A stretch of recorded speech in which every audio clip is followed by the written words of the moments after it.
Paper 26. Ministering Spirits of the Central Universe.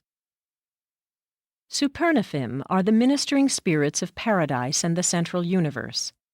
They are the highest order of the lowest group of the children of the infinite spirit, the angelic hosts. Such ministering spirits are to be encountered from the Isle of Paradise to the worlds of time and space.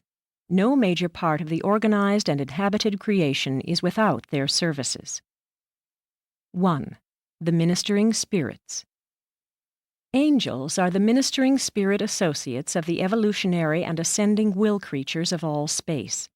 They are also the colleagues and working associates of the higher hosts of the divine personalities of the spheres. The angels of all orders are distinct personalities and are highly individualized. They all have a large capacity for appreciation of the ministration of the reversion directors. Together with the messenger hosts of space, the ministering spirits enjoy seasons of rest and change. They possess very social natures and have an associative capacity far transcending that of human beings. The ministering spirits of the grand universe are classified as follows: 1. Supernaphim. 2. Seconaphim. 3. Tertiaphim. 4. Omniaphim. 5. Seraphim. 6. Cherubim and Sanabim. 7. Midway creatures. The individual members of the angelic orders are not altogether stationary as to personal status in the universe. Angels of certain orders may become paradise companions for a season. Some become celestial recorders.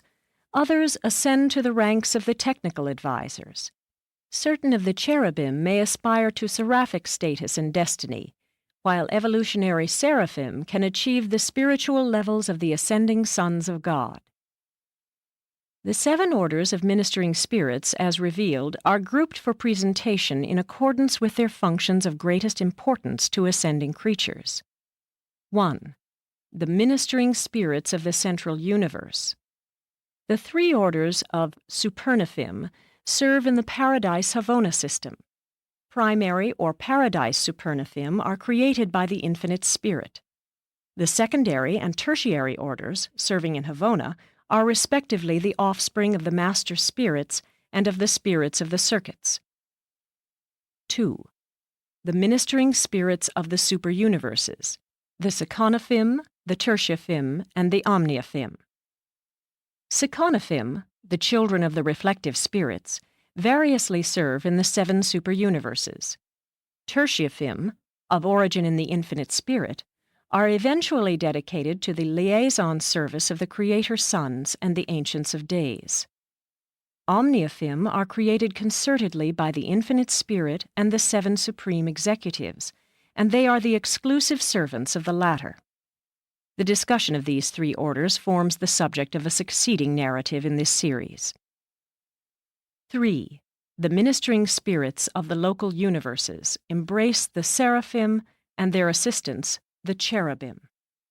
With these offspring of a universe mother spirit, mortal ascenders have initial contact. The midway creatures, of nativity on the inhabited worlds, are not really of the angelic orders proper, though often functionally grouped with the ministering spirits. Their story, with an account of the seraphim and cherubim, is presented in those papers dealing with the affairs of your local universe. All orders of the angelic hosts are devoted to the various universe services, and they minister in one way or another to the higher orders of celestial beings. But it is the Supernaphim, Seconaphim, and Seraphim who, in large numbers, are employed in the furtherance of the ascending scheme of progressive perfection for the children of time. Functioning in the central, super, and local universes, they form that unbroken chain of spirit ministers which has been provided by the infinite spirit for the help and guidance of all who seek to attain the universal Father through the eternal Son. Supernaphim are limited in spirit polarity, regarding only one phase of action, that with the universal Father. They can work singly except when directly employing the exclusive circuits of the Father. When they are in power reception on the Father's direct ministry, Supernaphim must voluntarily associate in pairs to be able to function. Seconaphim are likewise limited, and in addition must work in pairs in order to synchronize with the circuits of the eternal Sun. Seraphim can work singly as discrete and localized personalities, but they are able to encircuit only when polarized as liaison pairs. When such spirit beings are associated as pairs, the one is spoken of as complemental to the other. Complemental relationships may be transient. They are not necessarily of a permanent nature. These brilliant creatures of light are sustained directly by the intake of the spiritual energy of the primary circuits of the universe. Urantia mortals must obtain light energy through the vegetative incarnation, but the angelic hosts are encircuited. They have food that you know not. They also partake of the circulating teachings of the marvelous Trinity teacher sons. They have a reception of knowledge and an intake of wisdom much resembling their technique of assimilating the life energies. 2. The mighty Supernaphim. The Supernaphim are the skilled ministers to all types of beings who sojourn on paradise and in the central universe. These high angels are created in three major orders: primary, secondary, and tertiary. Primary Supernaphim are the exclusive offspring of the conjoint Creator. They divide their ministry about equally between certain groups of the paradise citizens and the ever-enlarging core of ascendant pilgrims. These angels of the Eternal Isle are highly efficacious in furthering the essential training of both groups of paradise dwellers. They contribute much that is helpful to the mutual understanding of these two unique orders of universe creatures, the one being the highest type of divine and perfect will creature, and the other the perfected evolution of the lowest type of will creature in all the universe of universes. The work of the primary Supernaphim is so unique and distinctive that it will be separately considered in the succeeding narrative. Secondary Supernaphim are the directors of the affairs of ascending beings on the 7 circuits of Havona. They are equally concerned in ministering to the educational training of numerous orders of paradise citizens who sojourn for long periods on the world circuits of the central creation, but we may not discuss this phase of their service. There are 7 types of these high angels, each of origin in one of the 7 master spirits and in nature patterned accordingly. Collectively, the 7 master spirits create many different groups of unique beings and entities, and the individual members of each order are comparatively uniform in nature. But when these same 7 spirits create individually, the resulting orders are always 7-fold in nature. The children of each master spirit partake of the nature of their creator and are accordingly diverse from the others. Such is the origin of the secondary Supernaphim, and the angels of all 7 created types function in all channels of activity open to their entire order, chiefly on the 7 circuits of the central and divine universe. Each of the 7 planetary circuits of Havona is under the direct supervision of one of the 7 spirits of the circuits, themselves the collective, hence uniform, creation of the 7 master spirits. Though partaking of the nature of the third source and center, these 7 subsidiary spirits of Havona were not a part of the original pattern universe. They were in function after the original, eternal creation, but long before the times of Grand Fanda. They undoubtedly appeared as a creative response of the master spirits to the emerging purpose of the Supreme Being, and they were discovered in function upon the organization of the grand universe. The Infinite Spirit and all his creative associates, as universal coordinators, seem abundantly endowed with the ability to make suitable creative responses to the simultaneous developments in the experiential deities and in the evolving universes. Tertiary Supernaphim take origin in these 7 spirits of the circuits. Each one of them, on the separate Havona circles, is empowered by the Infinite Spirit to create a sufficient number of high superaphic ministers of the tertiary order to meet the needs of the central universe. While the circuit spirits produced comparatively few of these angelic ministers prior to the arrival in Havona of the Pilgrims of Time, the seven master spirits did not even begin the creation of secondary supernaphim until the landing of Grand Fanda.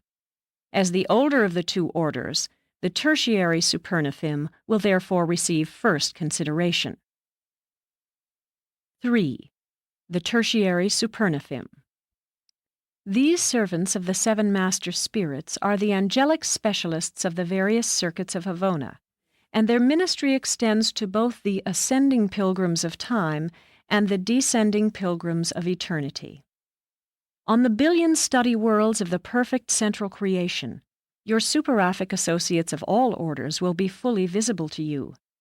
There you will all be, in the highest sense, fraternal and understanding beings of mutual contact and sympathy. You will also fully recognize and exquisitely fraternize with the descending pilgrims, the paradise citizens, who traverse these circuits from within outward, entering Havona through the pilot world of the first circuit and proceeding outward to the seventh.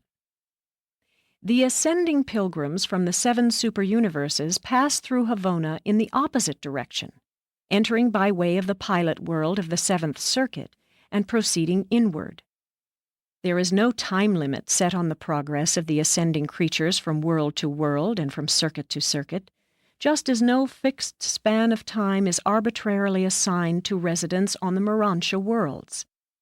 But whereas adequately developed individuals may be exempted from sojourn on one or more of the local universe training worlds, no pilgrim may avoid passing through all seven of the Havona circuits of progressive spiritualization. That corps of tertiary supernaphim which is chiefly assigned to the service of the pilgrims of time is classified as follows.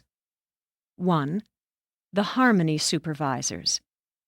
It must be apparent that some sort of coordinating influence would be required, even in perfect Havona, to maintain system and to ensure harmony in all the work of preparing the pilgrims of time for their subsequent paradise achievements. Such is the real mission of the harmony supervisors, to keep everything moving along smoothly and expeditiously. Originating on the first circuit, they serve throughout Havona, and their presence on the circuits means that nothing can possibly go amiss. A great ability to coordinate a diversity of activities involving personalities of differing orders, even multiple levels, enables these supernaphim to give assistance wherever and whenever required. They contribute enormously to the mutual understanding of the pilgrims of time and the pilgrims of eternity. 2. The chief recorders. These angels are created on the second circuit, but operate everywhere in the central universe. They record in triplicate, executing records for the literal files of Havona, for the spiritual files of their order, and for the formal records of paradise. In addition, they automatically transmit the transactions of true knowledge import to the living libraries of paradise, the custodians of knowledge of the primary order of supernaphim. 3. The broadcasters. The children of the third circuit spirit function throughout Havona, although their official station is located on planet number 70 in the outermost circle. These master technicians are the broadcast receivers and senders of the central creation and the directors of the space reports of all deity phenomena on paradise. They can operate all of the basic circuits of space. 4. The messengers take origin on circuit number 4. They range the Paradise Havona system as bearers of all messages requiring personal transmission. They serve their fellows, the celestial personalities, the paradise pilgrims, and even the ascendant souls of time. 5. The intelligence coordinators. These tertiary supernaphim, the children of the fifth circuit spirit, are always the wise and sympathetic promoters of fraternal association between the ascending and the descending pilgrims. They minister to all the inhabitants of Havona, and especially to the ascenders, by keeping them currently informed regarding the affairs of the universe of universes. By virtue of personal contacts with the broadcasters and the reflectors, these living newspapers of Havona are instantly conversant with all information passing over the vast news circuits of the central universe. They secure intelligence by the Havona graph method, which enables them automatically to assimilate as much information in 1 hour of Urantia time as would require 1,000 years for your most rapid telegraphic technique to record. 6. The transport personalities. These beings, of origin on circuit number 6, usually operate from planet number 40 in the outermost circuit. It is they who take away the disappointed candidates who transiently fail in the deity adventure. They stand ready to serve all who must come and go in the service of Havona and who are not space traversers. 7. The Reserve Corps. The fluctuations in the work with the ascendant beings, the Paradise Pilgrims, and other orders of beings sojourning in Havona make it necessary to maintain these reserves of Supernifim on the pilot world of the Seventh Circle, where they take origin. They are created without special design and are competent to take up service in the less exacting phases of any of the duties of their superaphic associates of the tertiary order. 4. The Secondary Supernifim. The secondary Supernifim are ministers to the 7 planetary circuits of the central universe. Part are devoted to the service of the Pilgrims of Time, and 1/2 of the entire order is assigned to the training of the Paradise Pilgrims of Eternity. These Paradise citizens, in their pilgrimage through the Havona circuits, are also attended by volunteers from the Mortal Finality Corps, an arrangement that has prevailed since the completion of the first Finaliter group. According to their periodic assignment to the Ministry of the Ascending Pilgrims, secondary Supernifim work in the following 7 groups. 1. Pilgrim Helpers. 2. Supremacy Guides. 3. Trinity Guides. 4. Sun Finders. 5. Father Guides. 6. Counselors and Advisors. 7. Complements of Rest. Each of these working groups contains angels of all 7 created types, and a pilgrim of space is always tutored by secondary Supernifim of origin in the Master Spirit who presides over that pilgrim's superuniverse of nativity. When you mortals of Urantia attain Havona, you will certainly be piloted by Supernifim whose created natures, like your own evolved natures, are derived from the Master Spirit of Orvanton. And since your tutors spring from the Master Spirit of your own superuniverse, they are especially qualified to understand, comfort, and assist you in all your efforts to attain Paradise perfection. The Pilgrims of Time are transported past the dark gravity bodies of Havona to the outer planetary circuit by the transport personalities of the primary order of Seconifim, operating from the headquarters of the 7 superuniverses. A majority, but not all, of the Seraphim of planetary and local universe service who have been accredited for the Paradise Ascent will part with their mortal associates before the long flight to Havona, and will at once begin a long and intense training for supernal assignment, expecting to achieve, as Seraphim, perfection of existence and supremacy of service.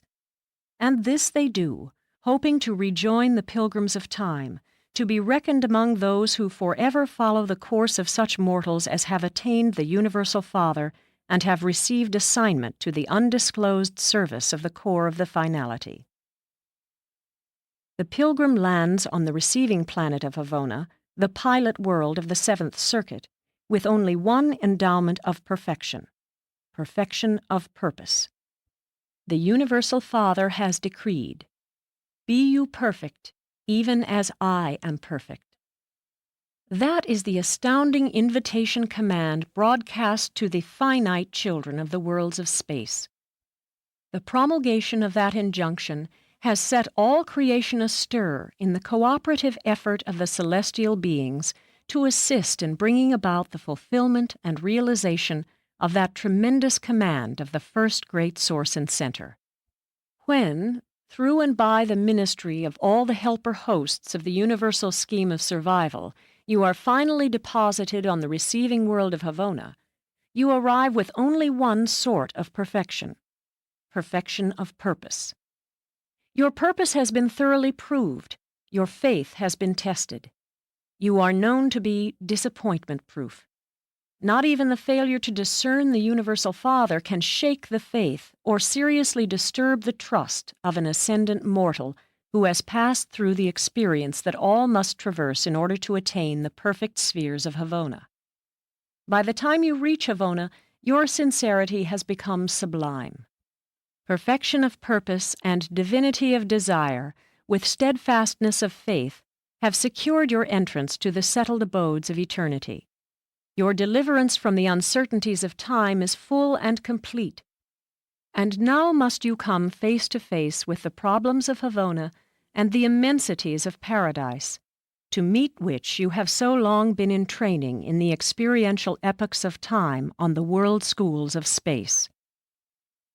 Faith has won for the ascendant pilgrim a perfection of purpose which admits the children of time to the portals of eternity. Now must the pilgrim helpers begin the work of developing that perfection of understanding and that technique of comprehension which are so indispensable to paradise perfection of personality. Ability to comprehend is the mortal passport to paradise. Willingness to believe is the key to Havona. The acceptance of sonship, cooperation with the indwelling adjuster, is the price of evolutionary survival. 5. The Pilgrim Helpers. The first of the 7 groups of secondary supernaphim to be encountered are the Pilgrim Helpers, those beings of quick understanding and broad sympathy who welcome the much-traveled ascenders of space to the stabilized worlds and settled economy of the central universe. Simultaneously, these high ministers begin their work for the paradise pilgrims of eternity, the first of whom arrived on the pilot world of the inner Havona circuit concomitantly with the landing of Grand Fanda on the pilot world of the outer circuit. Back in those far-distant days, the pilgrims from paradise and the pilgrims of time first met on the receiving world of circuit number 4. These pilgrim helpers, functioning on the 7th circle of Havona worlds, conduct their work for the ascending mortals in 3 major divisions. First, the supreme understanding of the Paradise Trinity. Second, the spiritual comprehension of the Father-Son partnership. And third, the intellectual recognition of the Infinite Spirit. Each of these phases of instruction is divided into 7 branches of 12 minor divisions of 70 subsidiary groups, and each of these 70 subsidiary groupings of instruction is presented in 1,000 classifications. More detailed instruction is provided on subsequent circles, but an outline of every paradise requirement is taught by the pilgrim helpers. That, then, is the primary or elementary course which confronts the faith-tested and much-traveled pilgrims of space. But long before reaching Havona, these ascendant children of time have learned to feast upon uncertainty, to fatten upon disappointment, to enthuse over apparent defeat, to invigorate in the presence of difficulties, to exhibit indomitable courage in the face of immensity, and to exercise unconquerable faith when confronted with the challenge of the inexplicable. Long since the battle cry of these pilgrims became, "In liaison with God, nothing, absolutely nothing, is impossible." There is a definite requirement of the pilgrims of time on each of the Havona circles, and while every pilgrim continues under the tutelage of supernaphim by nature adapted to helping that particular type of ascendant creature, the course that must be mastered is fairly uniform for all ascenders who reach the central universe. This course of achievement is quantitative, qualitative, and experiential, intellectual, spiritual, and supreme. Time is of little consequence on the Havona circles. In a limited manner, it enters into the possibilities of advancement, but achievement is the final and supreme test. The very moment your superaphic associate deems you to be competent to pass inward to the next circle, you will be taken before the 12 adjutants of the 7th Circuit Spirit. Here you will be required to pass the tests of the circle determined by the superuniverse of your origin and by the system of your nativity. The divinity attainment of this circle takes place on the pilot world and consists in the spiritual recognition and realization of the master spirit of the ascending pilgrim's superuniverse. When the work of the outer Havona circle is finished and the course presented is mastered, the pilgrim helpers take their subjects to the pilot world of the next circle and commit them to the care of the supremacy guides. The pilgrim helpers always tarry for a season to assist in making the transfer both pleasant and profitable. 6. The Supremacy Guides. Ascenders of space are designated spiritual graduates when translated from the 7th to the 6th circle and are placed under the immediate supervision of the Supremacy Guides. These guides should not be confused with the graduate guides, belonging to the higher personalities of the Infinite Spirit, who, with their servile associates, minister on all circuits of Havona to both ascending and descending pilgrims. The Supremacy Guides function only on the 6th circle of the central universe. It is in this circle that the ascenders achieve a new realization of supreme divinity. Through their long careers in the evolutionary universes, the pilgrims of time have been experiencing a growing awareness of the reality of an almighty over-control of the time-space creations. Here, on this Havona circuit, they come near to encountering the central universe source of time-space unity, the spiritual reality of God the Supreme. I am somewhat at a loss to explain what takes place on this circle. No personalized presence of supremacy is perceptible to the ascenders. In certain respects, new relationships with the 7th Master Spirit compensate this non-contactability of the Supreme Being. But regardless of our inability to grasp the technique, each ascending creature seems to undergo a transforming growth, a new integration of consciousness, a new spiritualization of purpose, a new sensitivity for divinity, which can hardly be satisfactorily explained without assuming the unrevealed activity of the Supreme Being. To those of us who have observed these mysterious transactions, it appears as if God the Supreme were affectionately bestowing upon His experiential children, up to the very limits of their experiential capacities, those enhancements of intellectual grasp, of spiritual insight, and of personality outreach which they will so need in all their efforts at penetrating the divinity level of the Trinity of Supremacy to achieve the eternal and existential deities of paradise. When the Supremacy Guides deem their pupils ripe for advancement, they bring them before the Commission of 70, a mixed group serving as examiners on the pilot world of Circuit Number 6. After satisfying this commission as to their comprehension of the Supreme Being and of the Trinity of Supremacy, the pilgrims are certified for translation to the 5th Circuit. 7. The Trinity Guides. Trinity Guides are the tireless ministers of the 5th circle of the Havona training of the advancing pilgrims of time and space. The spiritual graduates are here designated candidates for the deity adventure, since it is on this circle, under the direction of the Trinity Guides, that the pilgrims receive advanced instruction concerning the Divine Trinity in preparation for the attempt to achieve the personality recognition of the Infinite Spirit. And here the ascending pilgrims discover what true study and real mental effort mean, as they begin to discern the nature of the still more taxing and far more arduous spiritual exertion that will be required to meet the demands of the high goals set for their achievement on the worlds of this circuit. Most faithful and efficient are the Trinity Guides, and each pilgrim receives the undivided attention and enjoys the whole affection of a secondary supernathum belonging to this order. Never would a pilgrim of time find the first approachable person of the Paradise Trinity were it not for the help and assistance of these guides and the host of other spiritual beings engaged in instructing the ascenders respecting the nature and technique of the forthcoming deity adventure. After the completion of the course of training on this circuit, the Trinity guides take their pupils to its pilot world and present them before one of the many triune commissions functioning as examiners and certifiers of candidates for the deity adventure. These commissions consist of one fellow of the finaliters, one of the directors of conduct of the Order of Primary Supernathim, and either a solitary messenger of space or a trinitized son of paradise. When an ascendant soul actually starts for paradise, he is accompanied only by the transit trio, the superaffect circle associate, the graduate guide, and the ever-present servital associate of the latter. These excursions from the Havona circles to paradise are trial trips.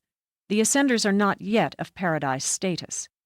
They do not achieve residential status on paradise until they have passed through the terminal rest of time subsequent to the attainment of the Universal Father and the final clearance of the Havona circuits. Not until after the divine rest do they partake of the essence of divinity and the spirit of supremacy, and thus really begin to function in the circle of eternity and in the presence of the Trinity.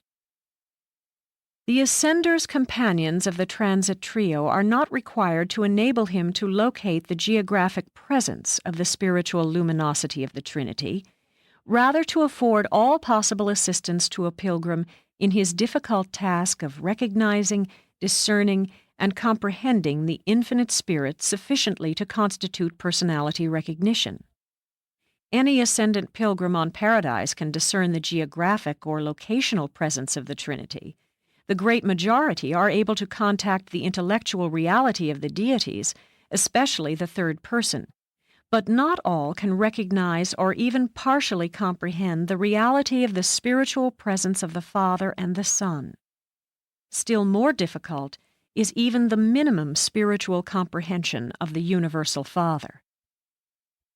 Seldom does the quest for the infinite spirit fail of consummation, and when their subjects have succeeded in this phase of the deity adventure, the Trinity guides prepare to transfer them to the ministry of the Sun Finders on the fourth circle of Havona. 8. The Sun Finders. The fourth Havona circuit is sometimes called the Circuit of the Suns. From the worlds of this circuit, the ascending pilgrims go to paradise to achieve an understanding contact with the eternal Sun, while on the worlds of this circuit, the descending pilgrims achieve a new comprehension of the nature and mission of the Creator Sons of time and space. There are 7 worlds in this circuit on which the reserve corps of the Paradise Michaels maintains special service schools of mutual ministry to both the ascending and descending pilgrims, and it is on these worlds of the Michael Sons that the pilgrims of time and the pilgrims of eternity arrive at their first truly mutual understanding of one another. In many respects, the experiences of this circuit are the most intriguing of the entire Havona sojourn. The Sun Finders are the superaffect ministers to the ascending mortals of the fourth circuit. In addition to the general work of preparing their candidates for a realization of the Trinity relationships of the Eternal Son, these Sun Finders must so fully instruct their subjects that they will be wholly successful. First, in the adequate spiritual comprehension of the Sun. Second, in the satisfactory personality recognition of the Sun. And third, in the proper differentiation of the Sun from the personality of the Infinite Spirit. After the attainment of the Infinite Spirit, no more examinations are conducted. The tests of the inner circles are the performances of the pilgrim candidates when in the embrace of the enshroudment of the deities. Advancement is determined purely by the spirituality of the individual, and no one but the gods presumes to pass upon this possession. In the event of failure, no reasons are ever assigned. Neither are the candidates themselves nor their various tutors and guides ever chided or criticized. On paradise, Disappointment is never regarded as defeat. Postponement is never looked upon as disgrace. The apparent failures of time are never confused with the significant delays of eternity. Not many pilgrims experience the delay of seeming failure in the deity adventure.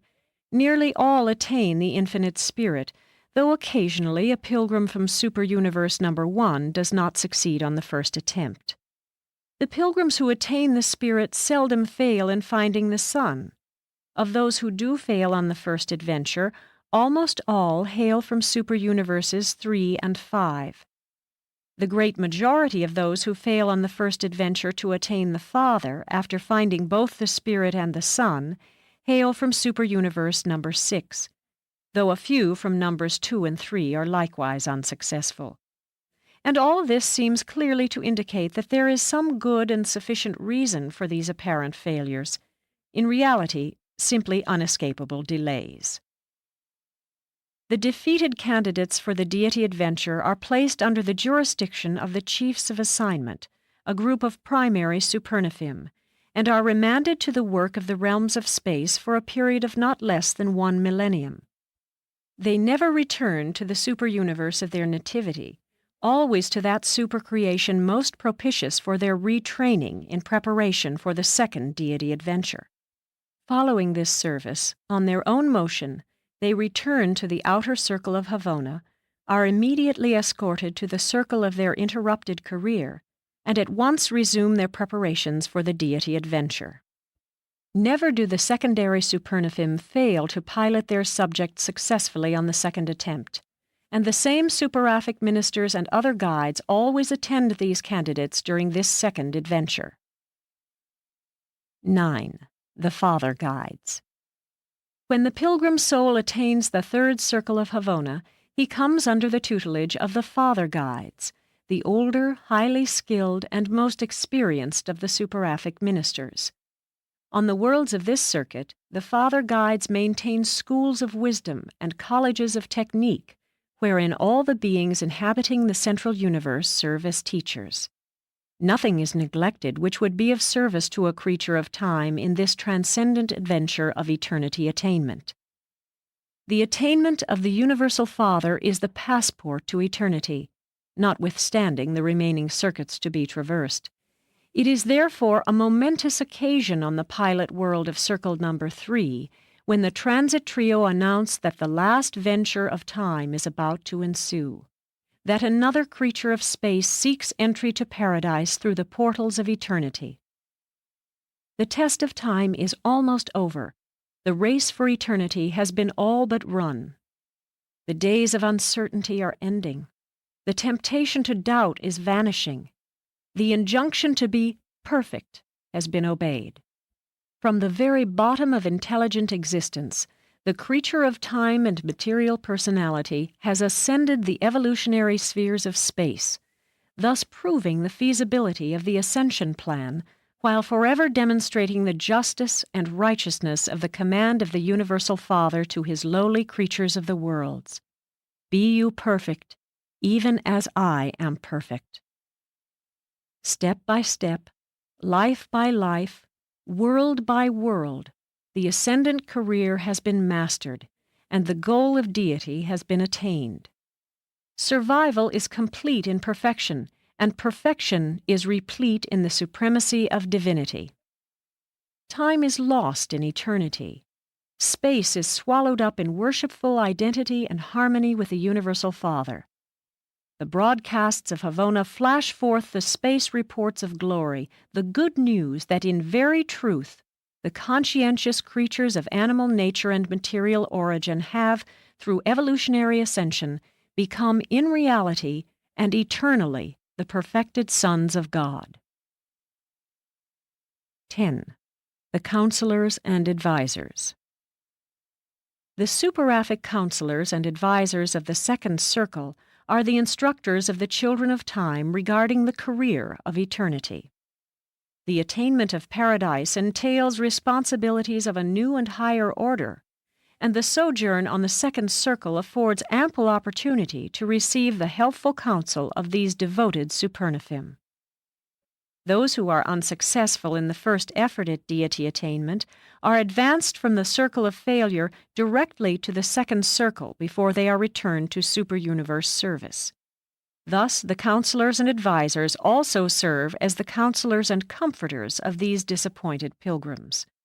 They have just encountered their greatest disappointment, in no way differing from the long list of such experiences whereon they climbed as on a ladder from chaos to glory, except in its magnitude. These are they who have drained the experiential cup to its dregs, and I have observed that they temporarily return to the services of the super-universes as the highest type of loving ministrators to the children of time and temporal disappointments. After a long sojourn on Circuit Number 2, the subjects of disappointment are examined by the councils of perfection sitting on the pilot world of this circle, and are certified as having passed the Havona test. And this, so far as non-spiritual status is concerned, grants them the same standing in the universes of time as if they had actually succeeded in the deity adventure. The spirit of such candidates was wholly acceptable. Their failure was inherent in some phase of the technique of approach, or in some part of their experiential background. They are then taken by the counselors of the circle before the chiefs of assignment on Paradise, and are remanded to the service of time on the worlds of space, and they go with joy and gladness to the tasks of former days and ages. In another day, they will return to the circle of their greatest disappointment and attempt anew the deity adventure. For the successful pilgrims on the second circuit, the stimulus of evolutionary uncertainty is over, but the adventure of the eternal assignment has not yet begun. And while the sojourn on this circle is wholly pleasurable and highly profitable, it lacks some of the anticipative enthusiasm of the former circles. Many are the pilgrims who, at such a time, look back upon the long, long struggle with a joyous envy, really wishing they might somehow go back to the worlds of time and begin it all over again, just as you mortals, in approaching advanced age, sometimes look back over the struggles of youth and early life and truly wish you might live your lives over once again. But the traversal of the innermost circle lies just ahead, and soon thereafter the last transit sleep will terminate, and the new adventure of the eternal career will begin. The counselors and advisors on the second circle begin the preparation of their subjects for this great and final rest, the inevitable sleep which ever intervenes between the epochal stages of the ascendant career. When those ascendant pilgrims who have attained the Universal Father complete the second circle experience, their ever-attendant graduate guides issue the order admitting them to the final circle. These guides personally pilot their subjects to the inner circle and there place them in the custody of the complements of rest, the last of those orders of secondary supernatheme assigned to the ministry of the pilgrims of time on the world circuits of Havona. 11. The complements of rest. Much of an ascender's time on the last circuit is devoted to a continuation of the study of the impending problems of paradise residence. A vast and diverse host of beings, the majority unrevealed, are permanent and transient residents of this inner ring of Havona worlds. And the commingling of these manifold types provides the superaphic complements of rest with a rich situational environment which they effectively utilize in furthering the education of the ascending pilgrims, especially with regard to the problems of adjustment to the many groups of beings soon to be encountered on Paradise. Among those who dwell on this inner circuit are the creature trinitized sons. The primary and the secondary supernatheme are the general custodians of the conjoint core of these sons, including the trinitized offspring of the mortal finalators and similar progeny of the paradise citizens. Certain of these sons are Trinity-embraced and commissioned in the super-governments, others are variously assigned, but the great majority are being gathered together in the conjoint core on the perfect worlds of the inner Havona circuit. Here, under the supervision of the supernatheme, they are being prepared for some future work by a special and unnamed corps of high paradise citizens who were, prior to the times of Grand Fanda, first executive assistants to the Eternals of days. There are many reasons for conjecturing that these two unique groups of Trinitized beings are going to work together in the remote future, not the least of which is their common destiny in the reserves of the Paradise Corps of Trinitized Finaliters. On this innermost circuit, both the ascending and the descending pilgrims fraternize with each other and with the creature Trinitized sons. Like their parents, these sons derive great benefits from interassociation, and it is the special mission of the Supernaphim to facilitate and to ensure the confraternity of the Trinitized sons of the mortal Finaliters and the Trinitized sons of the Paradise citizens. The superaphic complements of rest are not so much concerned with their training as with promoting their understanding association with diverse groups. Mortals have received the Paradise command, "Be you perfect, even as your Paradise Father is perfect."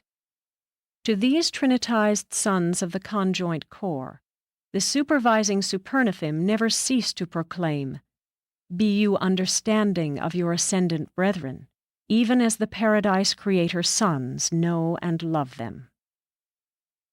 The mortal creature must find God.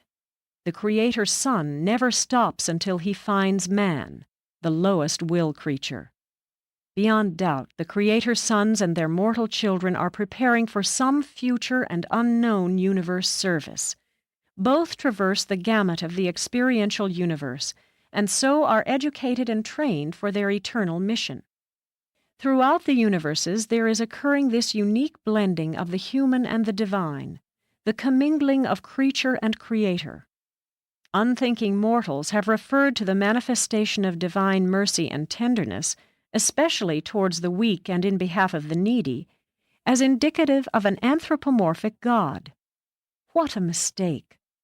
Rather should such manifestations of mercy and forbearance by human beings be taken as evidence that mortal man is indwelt by the Spirit of the living God, that the creature is, after all, divinity motivated.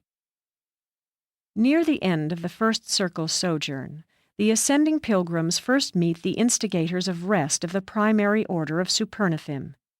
These are the angels of paradise coming out to greet those who stand at the threshold of eternity and to complete their preparation for the transition slumber of the last resurrection. You are not really a child of paradise until you have traversed the inner circle and have experienced the resurrection of eternity from the terminal sleep of time. The perfected pilgrims begin this rest, go to sleep, on the first circle of Havona, but they awaken on the shores of paradise. Of all who ascend to the eternal isle, only those who thus arrive are the children of eternity.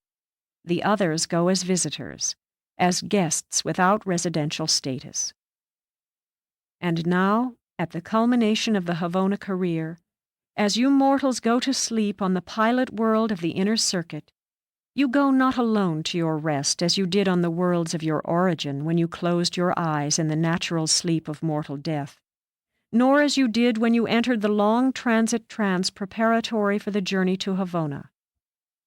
Now, as you prepare for the attainment rest, there moves over by your side your long-time associate of the first circle, the majestic complement of rest, who prepares to enter the rest as one with you, as the pledge of Havona that your transition is complete, and that you await only the final touches of perfection.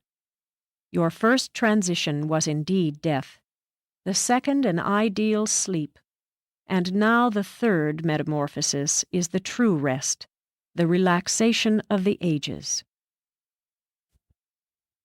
Presented by a perfecter of wisdom from Uversa.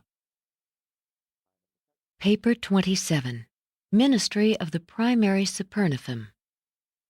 Primary Supernaphim are the supernal servants of the deities on the eternal Isle of Paradise. Never have they been known to depart from the paths of light and righteousness. The roll calls are complete. From eternity, not one of this magnificent host has been lost. These high Supernaphim are perfect beings, supreme in perfection. But they are not absonite, neither are they absolute. Being of the essence of perfection, these children of the infinite Spirit work interchangeably and at will in all phases of their manifold duties. They do not function extensively outside paradise, though they do participate in the various millennial gatherings and group reunions of the central universe. They also go forth as special messengers of the deities, and in large numbers they ascend to become technical advisors. Primary Supernathim are also placed in command of the seraphic hosts ministering on worlds isolated because of rebellion. When a paradise son is bestowed upon such a world, completes his mission, ascends to the Universal Father, is accepted, and returns as the accredited deliverer of this isolated world, a primary Supernathim is always designated by the chiefs of assignment to assume command of the ministering spirits on duty in the newly reclaimed sphere. Supernathim in this special service are periodically rotated. On Urantia, the present chief of Seraphim is the second of this order to be on duty since the times of the bestowal of Christ Michael. From eternity, the primary Supernathim have served on the Isle of Light and have gone forth on missions of leadership to the worlds of space, but they have functioned as now classified only since the arrival on Paradise of the Havona Pilgrims of Time. These high angels now minister chiefly in the following 7 orders of service. 1. Conductors of worship. 2. Masters of philosophy. 3. Custodians of knowledge. 4. Directors of conduct. 5. Interpreters of ethics. 6. Chiefs of assignment. 7. Instigators of rest. Not until the ascending pilgrims actually attain paradise residence do they come under the direct influence of these Supernathim, and then they pass through a training experience under the direction of these angels in the reverse order of their naming. That is, you enter upon your paradise career under the tutelage of the instigators of rest, and after successive seasons with the intervening orders, finish this training period with the conductors of worship. Thereupon are you ready to begin the endless career of a finaliter. 1. Instigators of rest. The instigators of rest are the inspectors of paradise who go forth from the central isle to the inner circuit of Havona, there to collaborate with their colleagues, the complements of rest of the secondary order of Supernathim. The one essential to the enjoyment of paradise is rest, divine rest, and these instigators of rest are the final instructors who make ready the pilgrims of time for their introduction to eternity. They begin their work on the final attainment circle of the central universe and continue it when the pilgrim awakes from the last transition sleep, the slumber which graduates a creature of space into the realm of the eternal. Rest is of a 7-fold nature. There is the rest of sleep and of play in the lower life orders, discovery in the higher beings, and worship in the highest type of spirit personality. There is also the normal rest of energy intake, the recharging of beings with physical or with spiritual energy. And then there is the transit sleep, the unconscious slumber when enseraphimed, when in passage from one sphere to another. Entirely different from all of these is the deep sleep of metamorphosis, the transition rest from one stage of being to another, from one life to another, from one state of existence to another, the sleep which ever attends transition from actual universe status, in contrast to evolution through various stages of any one status. But the last metamorphic sleep is something more than those previous transition slumbers which have marked the successive status attainments of the ascendant career. Thereby do the creatures of time and space traverse the innermost margins of the temporal and the spatial to attain residential status in the timeless and spaceless abodes of paradise. The instigators and the complements of rest are just as essential to this transcending metamorphosis as are the seraphim and associated beings to the mortal creature's survival of death. you enter the rest on the final Havona circuit and are eternally resurrected on Paradise. And as you there spiritually repersonalize, you will immediately recognize the instigator of rest who welcomes you to the eternal shores as the very primary Supernifim who produced the final sleep on the innermost circuit of Havona. And you will recall the last grand stretch of faith as you once again made ready to commend the keeping of your identity into the hands of the Universal Father. The last rest of time has been enjoyed. The last transition sleep has been experienced. Now you awake to life everlasting on the shores of the eternal abode. And there shall be no more sleep. The presence of God and His Son are before you, and you are eternally His servants. You have seen His face, and His name is your spirit. There shall be no night there, and they need no light of the sun, for the great source and center gives them light. They shall live forever and ever, and God shall wipe away all tears from their eyes. There shall be no more death, neither sorrow nor crying, neither shall there be any more pain, for the former things have passed away. 2. Chiefs of Assignment.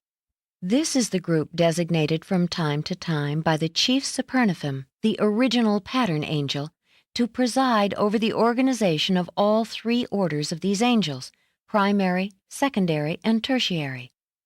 The Supernifim as a body are wholly self-governing and self-regulatory, except for the functions of their mutual chief, the first angel of Paradise, who ever presides over all these spirit personalities. The angels of assignment have much to do with glorified mortal residents of Paradise before they are admitted to the core of the finality.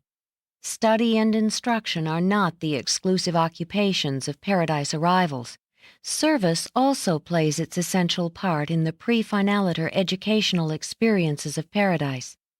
And I have observed that when the ascendant mortals have periods of leisure, they evince a predilection to fraternize with the reserve corps of the superaphic chiefs of assignment.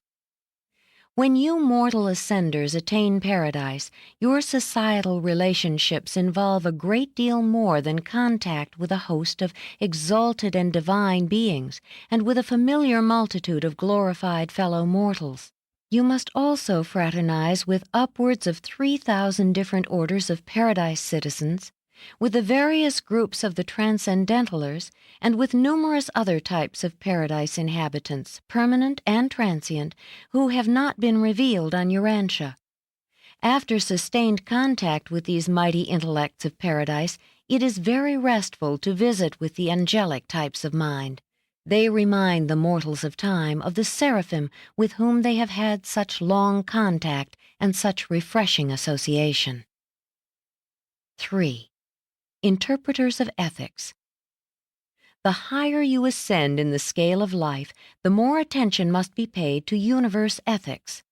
Ethical awareness is simply the recognition by any individual of the rights inherent in the existence of any and all other individuals. But spiritual ethics far transcends the mortal and even the Urantia concept of personal and group relations. Ethics has been duly taught and adequately learned by the pilgrims of time in their long ascent to the glories of Paradise. As this inward ascending career has unfolded from the nativity worlds of space, the ascenders have continued to add group after group to their ever-widening circle of universe associates. Every new group of colleagues met with adds one more level of ethics to be recognized and complied with, until by the time the mortals of ascent reach Paradise, they really need someone to provide helpful and friendly counsel regarding ethical interpretations. They do not need to be taught ethics, but they do need to have what they have so laboriously learned properly interpreted to them as they are brought face to face with the extraordinary task of contacting with so much that is new. The interpreters of ethics are of inestimable assistance to the paradise arrivals in helping them to adjust to numerous groups of majestic beings during that eventful period extending from the attainment of residential status to formal induction into the core of mortal finalators. Many of the numerous types of paradise citizens the ascendant pilgrims have already met on the 7 circuits of Havona. The glorified mortals have also enjoyed intimate contact with the creature trinitized sons of the conjoint core on the inner Havona circuit, where these beings are receiving much of their education. And on the other circuits, the ascending pilgrims have met numerous unrevealed residents of the Paradise Havona system who are there pursuing group training in preparation for the unrevealed assignments of the future. All these celestial companionships are invariably mutual. As ascending mortals, you not only derive benefit from these successive universe companions and such numerous orders of increasingly divine associates, but you also impart to each of these fraternal beings something from your own personality and experience which forever makes every one of them different and better for having been associated with an ascending mortal from the evolutionary worlds of time and space. 4. Directors of Conduct. Having already been fully instructed in the ethics of paradise relationships, neither meaningless formalities nor the dictations of artificial castes, but rather the inherent proprieties, the ascendant mortals find it helpful to receive the counsel of the superaphic directors of conduct, who instruct the new members of Paradise Society in the usages of the perfect conduct of the high beings who sojourn on the central isle of light and life. Harmony is the keynote of the central universe, and detectable order prevails on Paradise. Proper conduct is essential to progress by way of knowledge, through philosophy, to the spiritual heights of spontaneous worship. There is a divine technique in the approach to divinity, and the acquirement of this technique must await the pilgrim's arrival on Paradise. The spirit of it has been imparted on the circles of Havona, but the final touches of the training of the pilgrims of time can be applied only after they actually attain the Isle of Light. All paradise conduct is wholly spontaneous, in every sense natural and free. But there still is a proper and perfect way of doing things on the Eternal Isle, and the directors of conduct are ever by the side of the strangers within the gates to instruct them and so guide their steps as to put them at perfect ease, and at the same time to enable the pilgrims to avoid that confusion and uncertainty which would otherwise be inevitable. Only by such an arrangement could endless confusion be avoided, and confusion never appears on Paradise. These directors of conduct really serve as glorified teachers and guides. They are chiefly concerned with instructing the new mortal residents regarding the almost endless array of new situations and unfamiliar usages. Notwithstanding all the long preparation therefore and the long journey thereto, Paradise is still inexpressibly strange and unexpectedly new to those who finally attain residential status. 5. The Custodians of Knowledge. The superaphic custodians of knowledge are the higher living epistles known and read by all who dwell on Paradise. They are the divine records of truth, the living books of real knowledge. You have heard about records in the Book of Life. The custodians of knowledge are just such living books, records of perfection imprinted upon the eternal tablets of divine life and supreme surety. They are, in reality, living automatic libraries. The facts of the universes are inherent in these primary supernathum, actually recorded in these angels. And it is also inherently impossible for an untruth to gain lodgment in the minds of these perfect and replete repositories of the truth of eternity and the intelligence of time. These custodians conduct informal courses of instruction for the residents of the Eternal Isle, but their chief function is that of reference and verification. Any sojourner on Paradise may at will have by his side the living repository of the particular fact or truth he may wish to know. At the northern extremity of the isle, there are available the living finders of knowledge, who will designate the director of the group holding the information sought, and forthwith will appear the brilliant beings who are the very thing you wish to know. No longer must you seek enlightenment from engrossed pages. You now commune with living intelligence face to face. Supreme knowledge you thus obtain from the living beings who are its final custodians.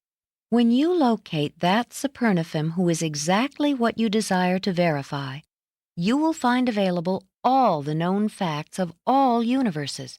For these custodians of knowledge are the final and living summaries of the vast network of the recording angels, ranging from the seraphim and sekanophim of the local and super-universes to the chief recorders of the tertiary Supernifium in Havona.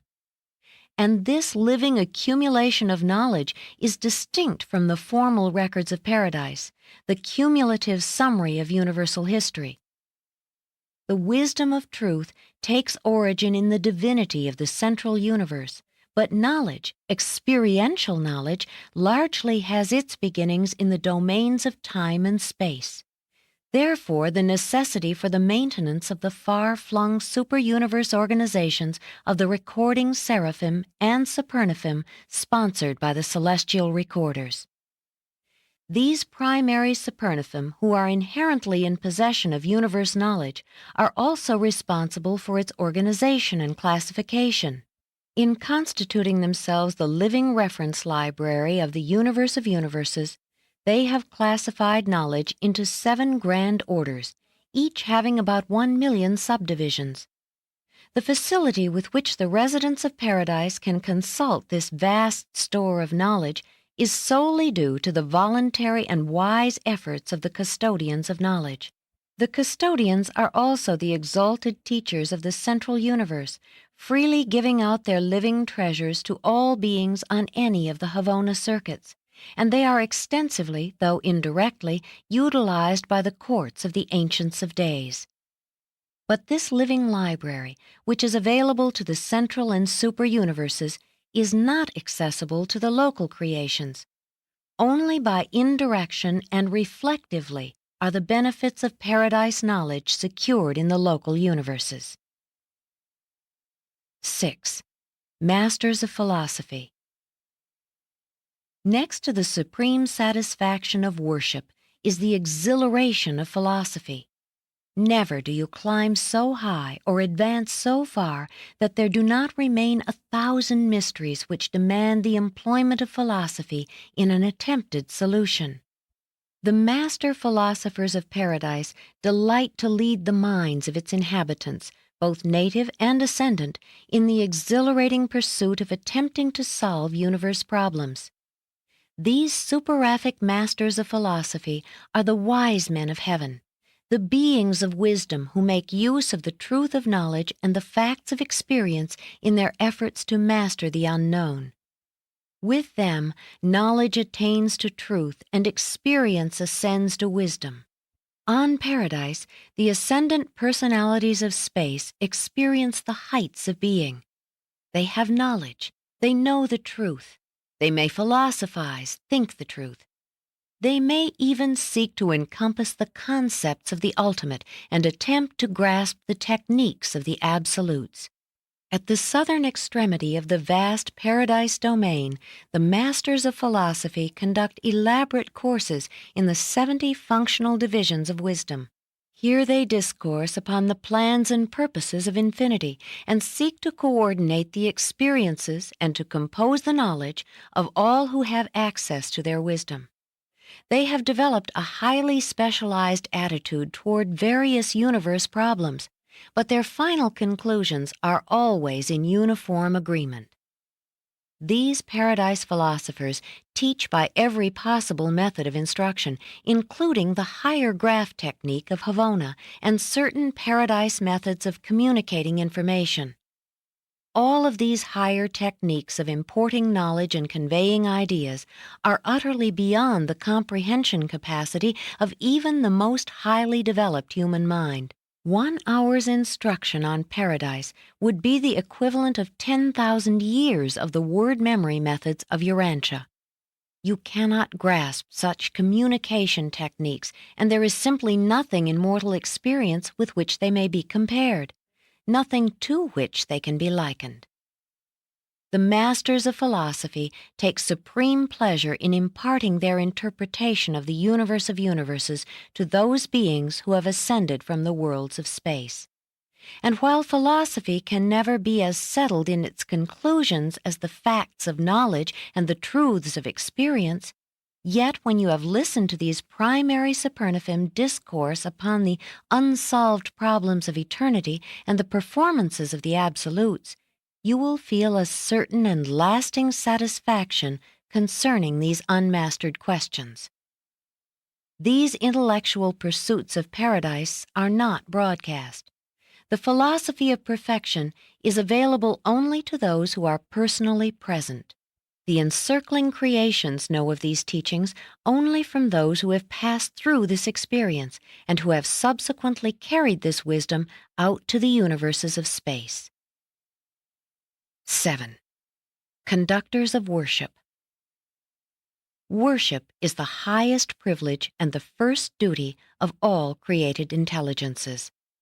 Worship is the conscious and joyous act of recognizing and acknowledging the truth and fact of the intimate and personal relationships of the creators with their creatures.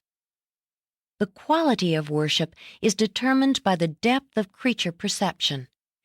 And as the knowledge of the infinite character of the gods progresses, the act of worship becomes increasingly all-encompassing until it eventually attains the glory of the highest experiential delight and the most exquisite pleasure known to created beings.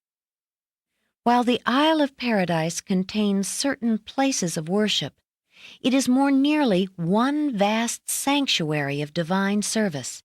Worship is the first and dominant passion of all who climb to its blissful shores, the spontaneous ebullition of the beings who have learned enough of God to attain His presence.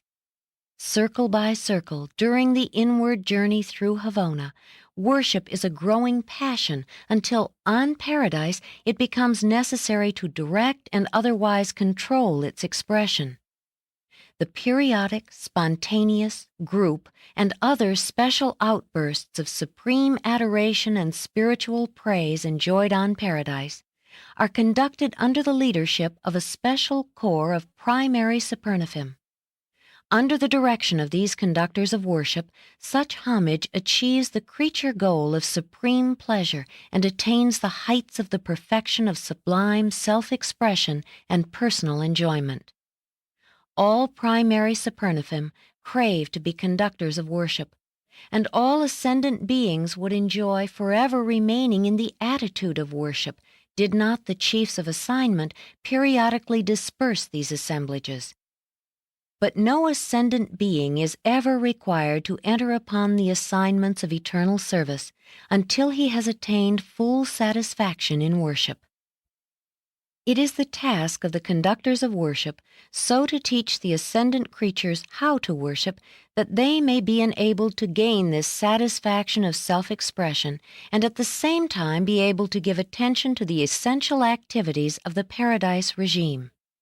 Without improvement in the technique of worship, it would require hundreds of years for the average mortal who reaches Paradise to give full and satisfactory expression to his emotions of intelligent appreciation and ascendant gratitude. The conductors of worship open up new and hitherto unknown avenues of expression, so that these wonderful children of the womb of space and the travail of time are enabled to gain the full satisfactions of worship in much less time.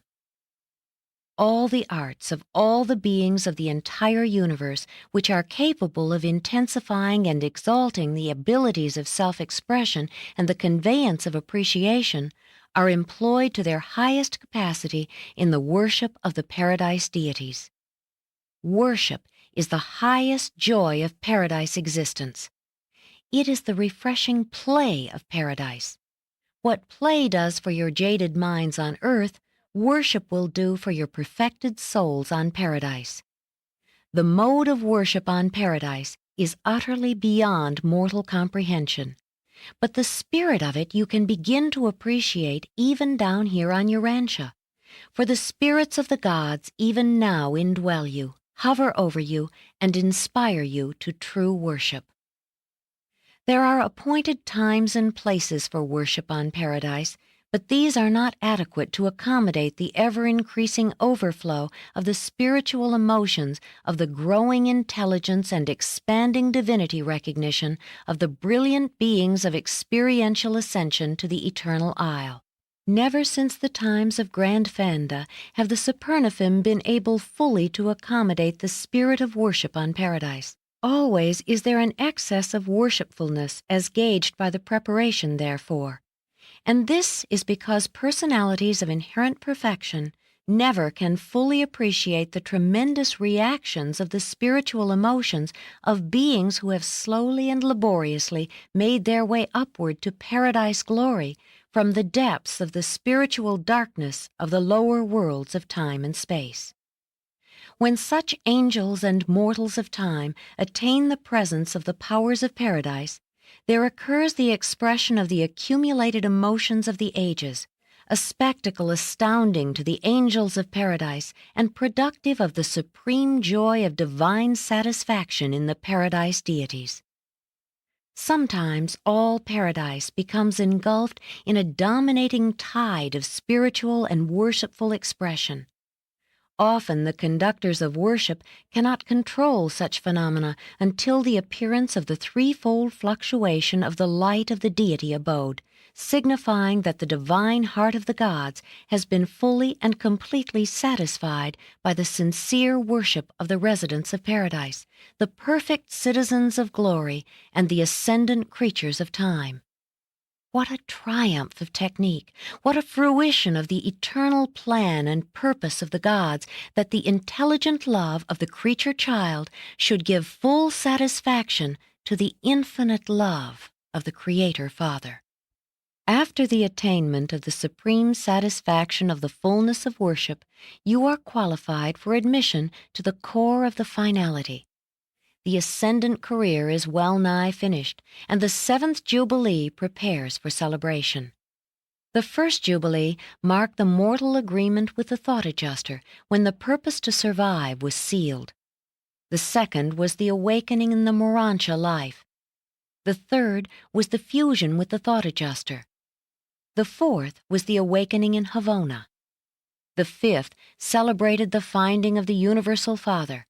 And the 6th Jubilee was the occasion of the Paradise awakening from the final transit slumber of time.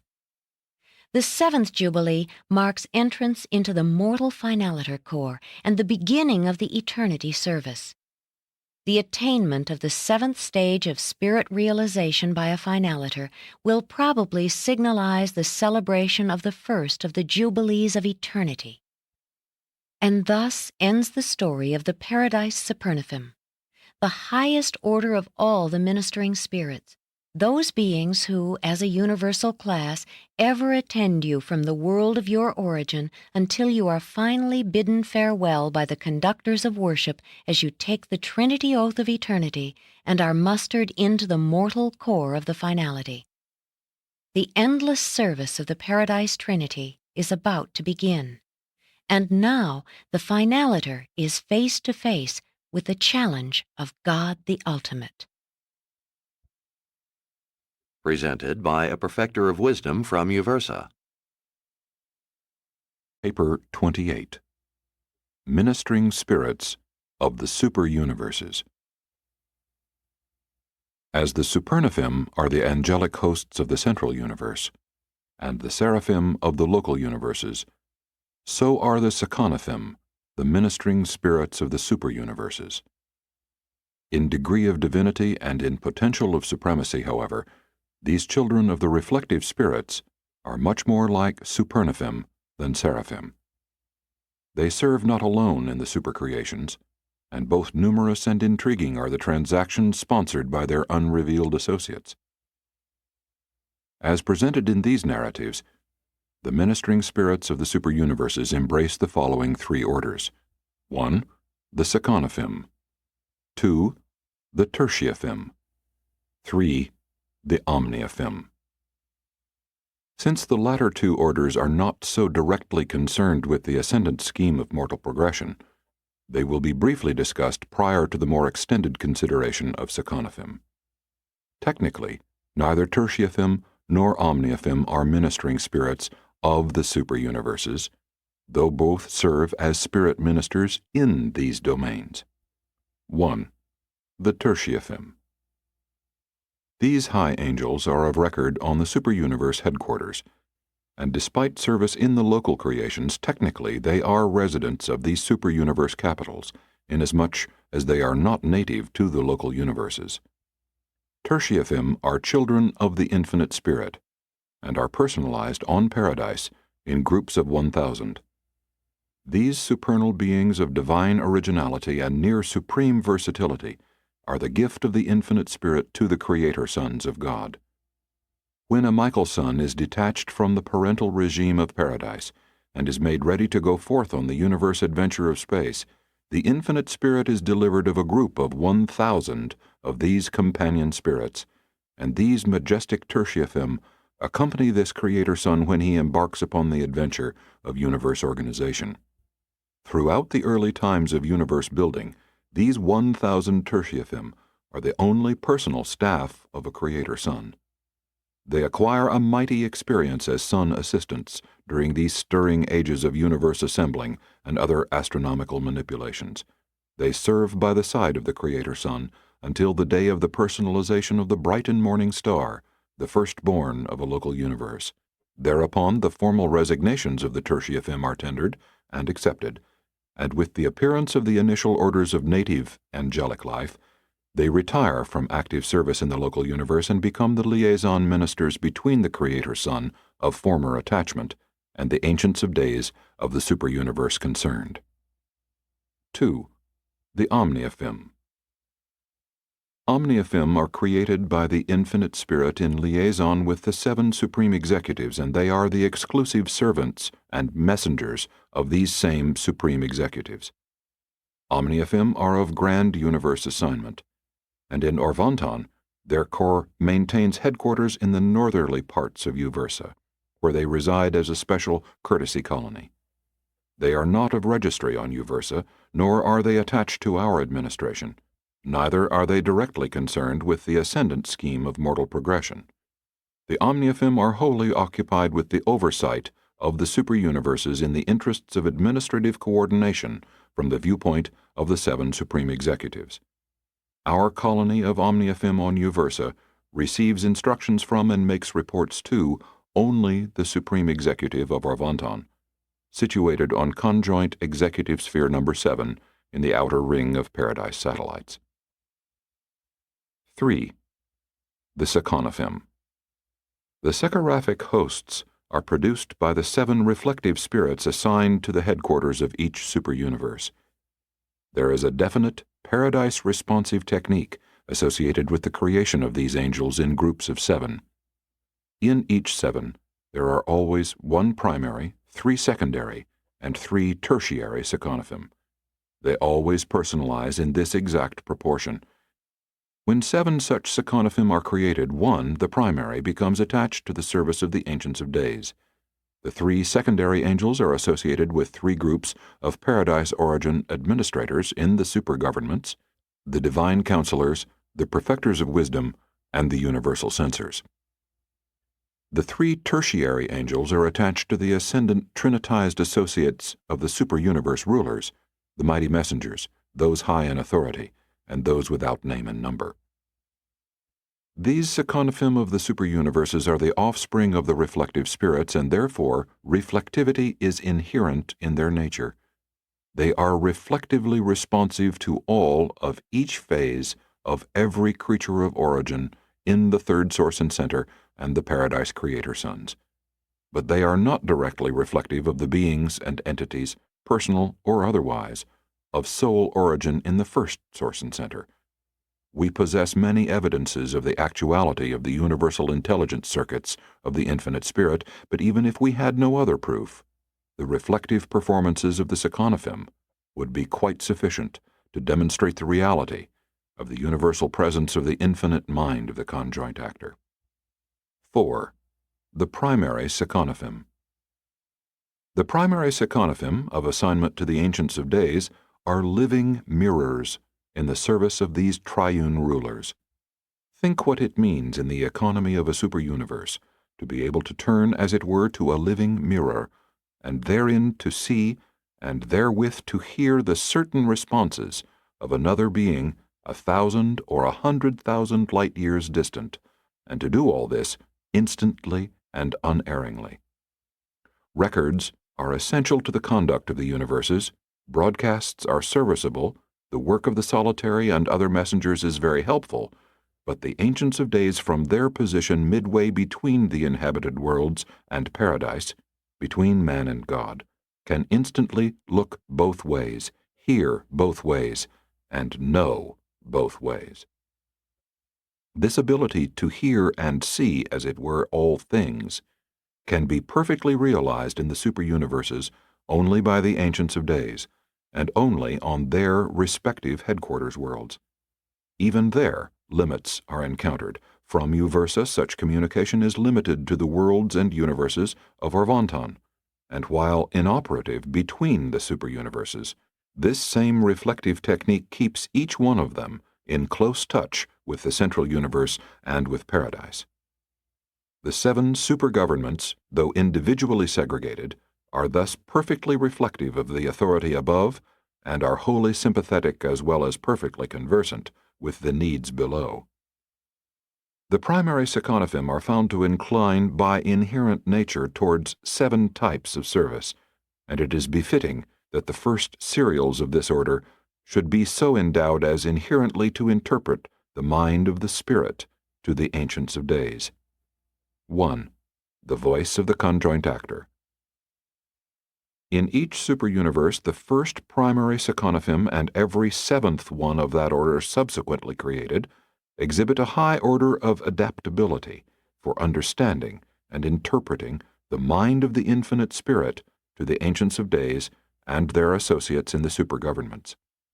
This is of great value on the headquarters of the super-universes, for unlike the local creations with their divine ministers, the seat of a super-government does not have a specialized personalization of the Infinite Spirit.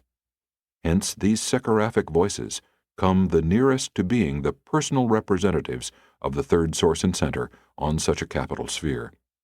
True, the 7 reflective spirits are there, but these mothers of the seraphic hosts are less truly and automatically reflective of the conjoint actor than of the 7 master spirits.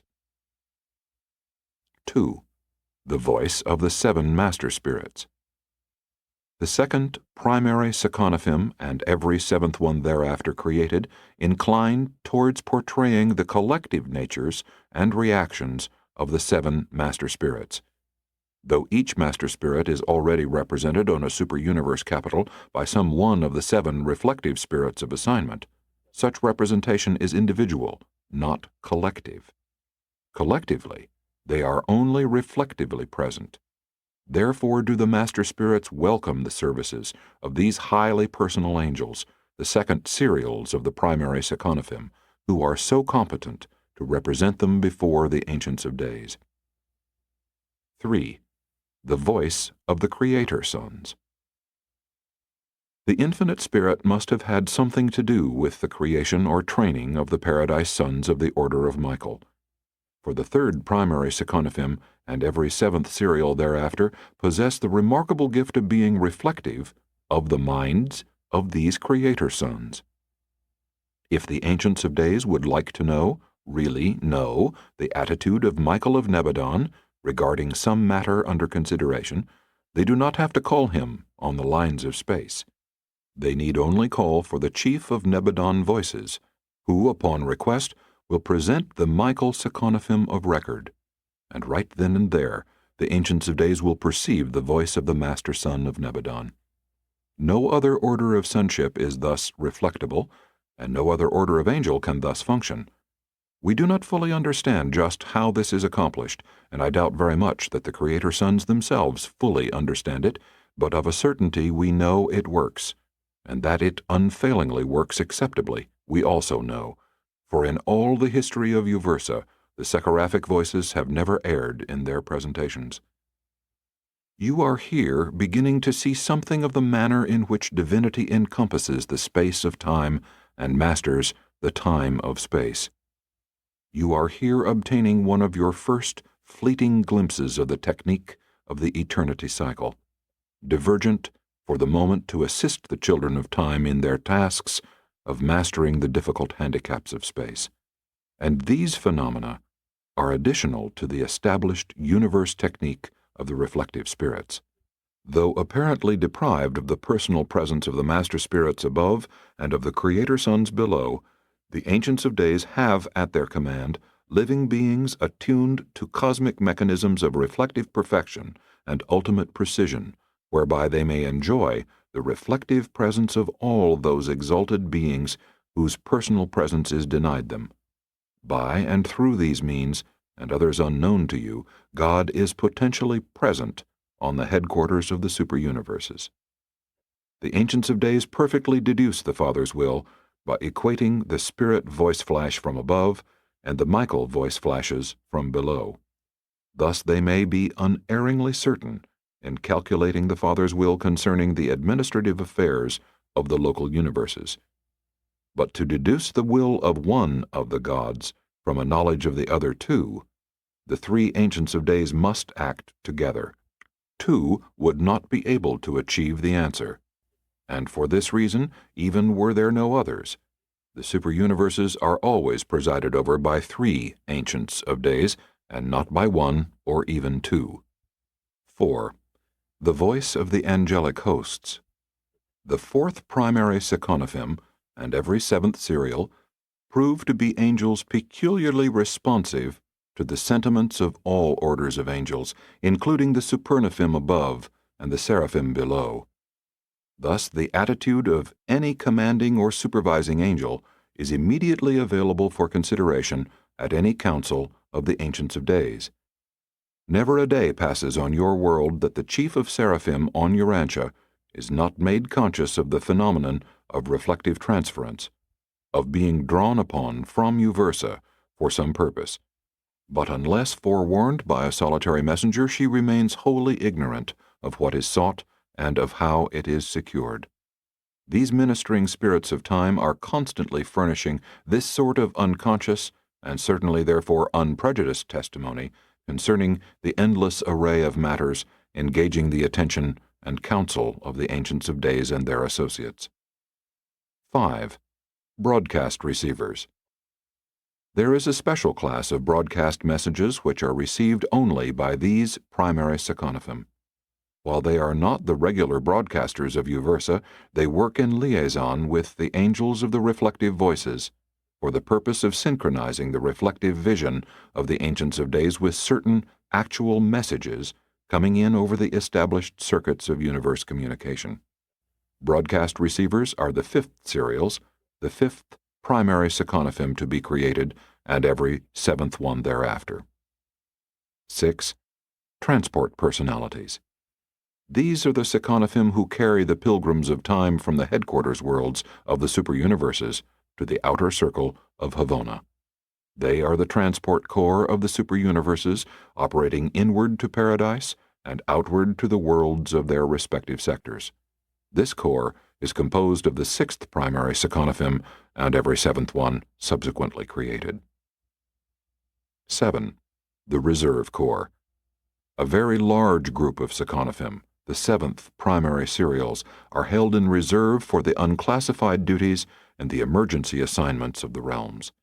Not being highly specialized, they can function fairly well in any of the capacities of their diverse associates, but such specialized work is undertaken only in emergencies. Their usual tasks are the performance of those generalized duties of a superuniverse which do not fall within the scope of the angels of specific assignment. 5. The secondary Seconophim. Seconophim of the secondary order are no less reflective than their primary fellows. Being classed as primary, secondary, and tertiary does not indicate a differential of status or function in the case of Seconophim. It merely denotes orders of procedure. Identical qualities are exhibited by all three groups in their activities. The 7 reflective types of secondary Seconophim are assigned to the services of the coordinate Trinity Origin Associates of the Ancients of Days as follows: to the perfecters of wisdom, the voices of wisdom, the souls of philosophy, and the unions of souls. To the divine counselors, the hearts of counsel, the joys of existence, and the satisfactions of service. To the universal censors, the discerners of spirits. Like the primary order, this group is created serially, that is, the firstborn was a voice of wisdom, and the 7th thereafter was similar, and so with the 6 other types of these reflective angels. 1. The voice of wisdom. Certain of these Seconophim are in perpetual liaison with the living libraries of paradise, the custodians of knowledge belonging to the primary Supernophim. In specialized reflective service, the voices of wisdom are living, current, replete, and thoroughly reliable concentrations and focalizations of the coordinated wisdom of the universe of universes. To the well-nigh infinite volume of information circulating on the master circuits of the superuniverses, these superb beings are so reflective and selective, so sensitive, as to be able to segregate and receive the essence of wisdom and unerringly to transmit these jewels of mentation to their superiors, the perfecters of wisdom. And they so function that the perfecters of wisdom not only hear the actual and original expressions of this wisdom, but also reflectively see the very beings, of high or lowly origin, who gave voice to it. It is written, "If any man lack wisdom, let him ask."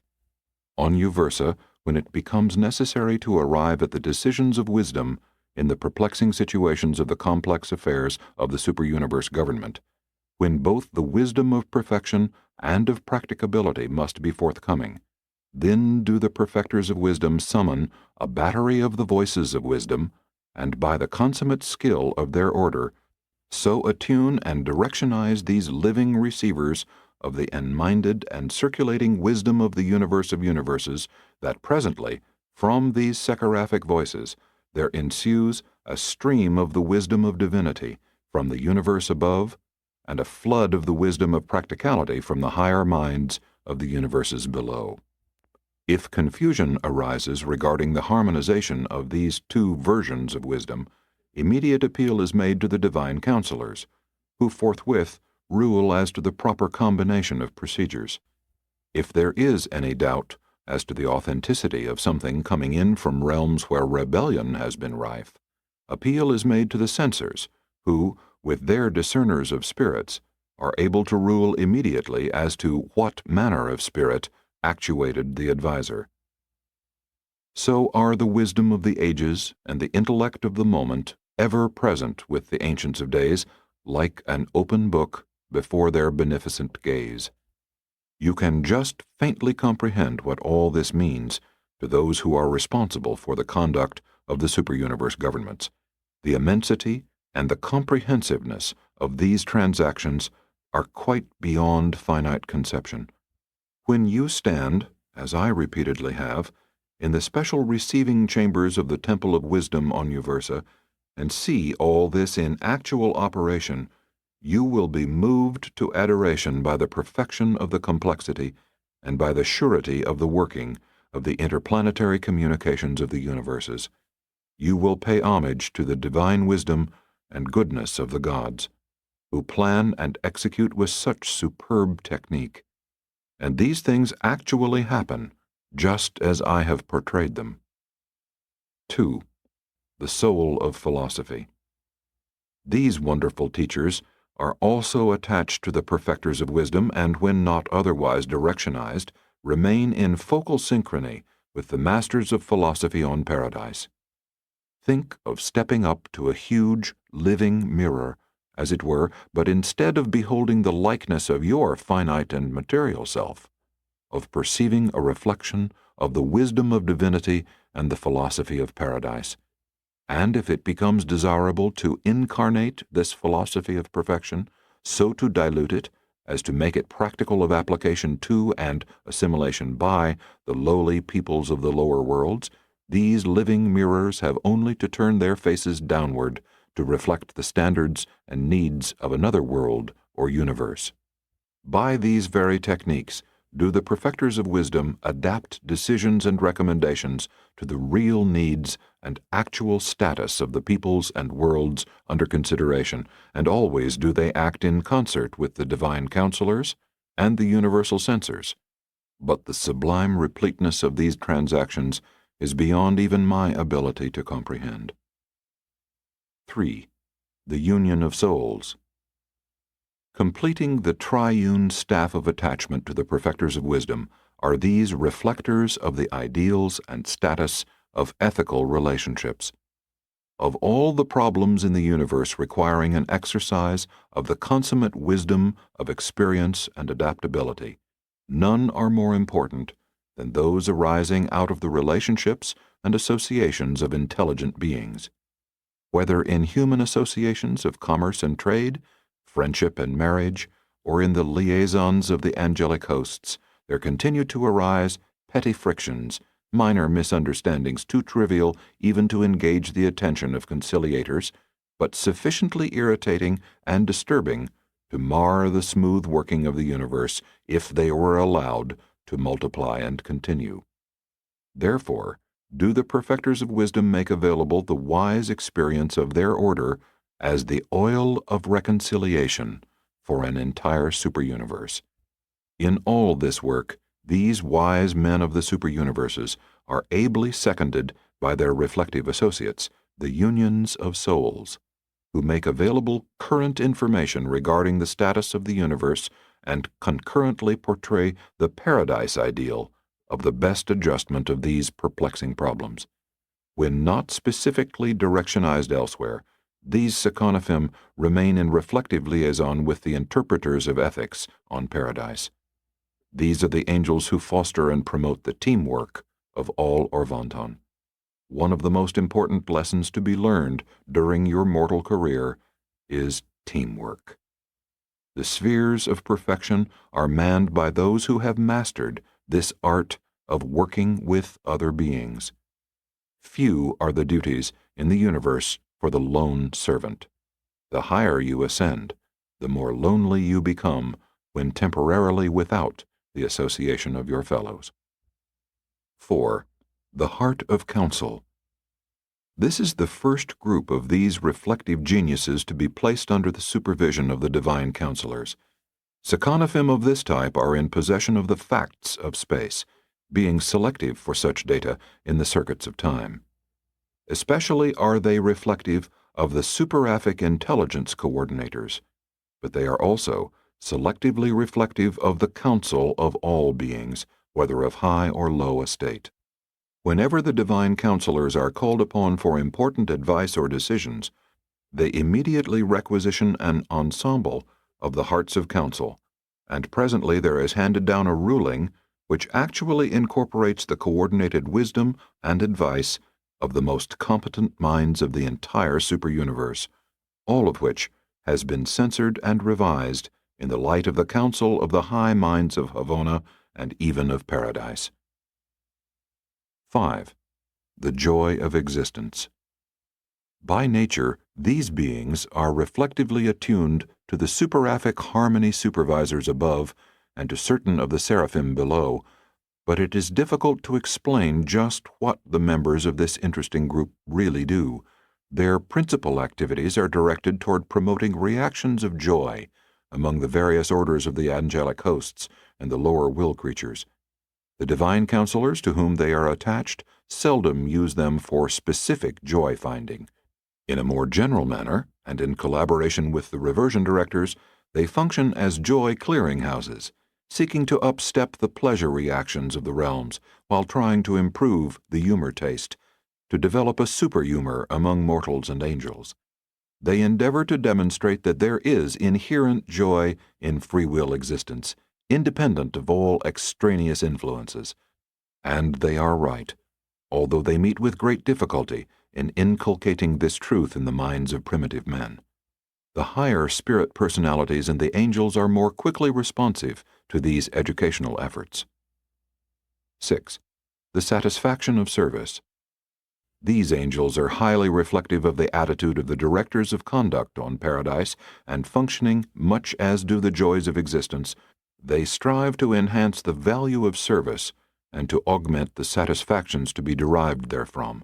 They have done much to illuminate the deferred rewards inherent in unselfish service for the extension of the kingdom of truth. The divine counselors to whom this order is attached utilize them to reflect from one world to another the benefits to be derived from spiritual service.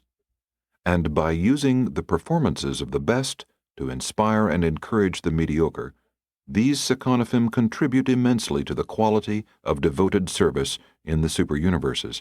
Effective use is made of the fraternal competitive spirit by circulating to any one world information about what the others, particularly the best, are doing. A refreshing and wholesome rivalry is promoted even among the seraphic hosts. 7. The discerner of spirits. A special liaison exists between the counselors and advisors of the second Havona circle and these reflective angels. They are the only Seconophim attached to the universal censors, but are probably the most uniquely specialized of all their fellows.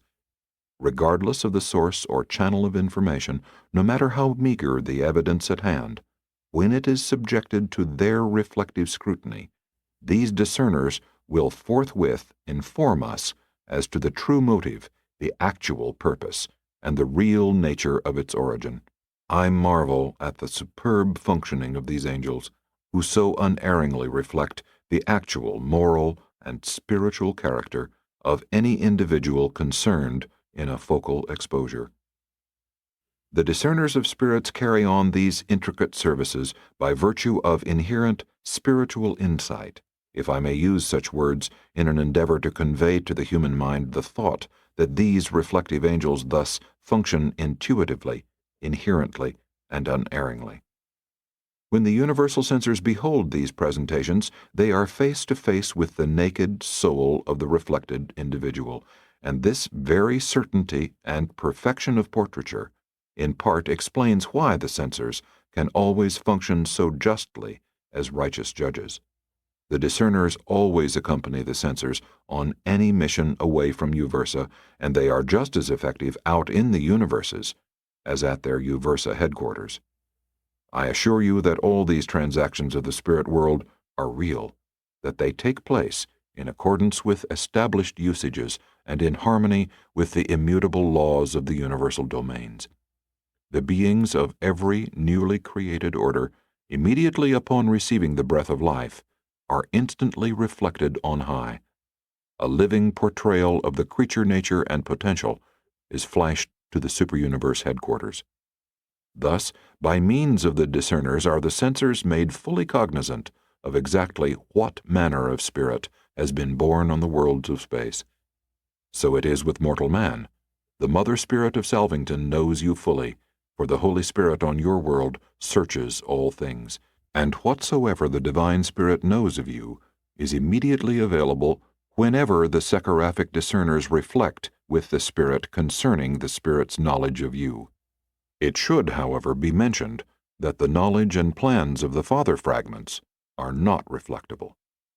The discerners can and do reflect the presence of the adjusters, and the censors pronounce them divine, but they cannot decipher the content of the mindedness of the mystery monitors. 6. The tertiary Seconophim.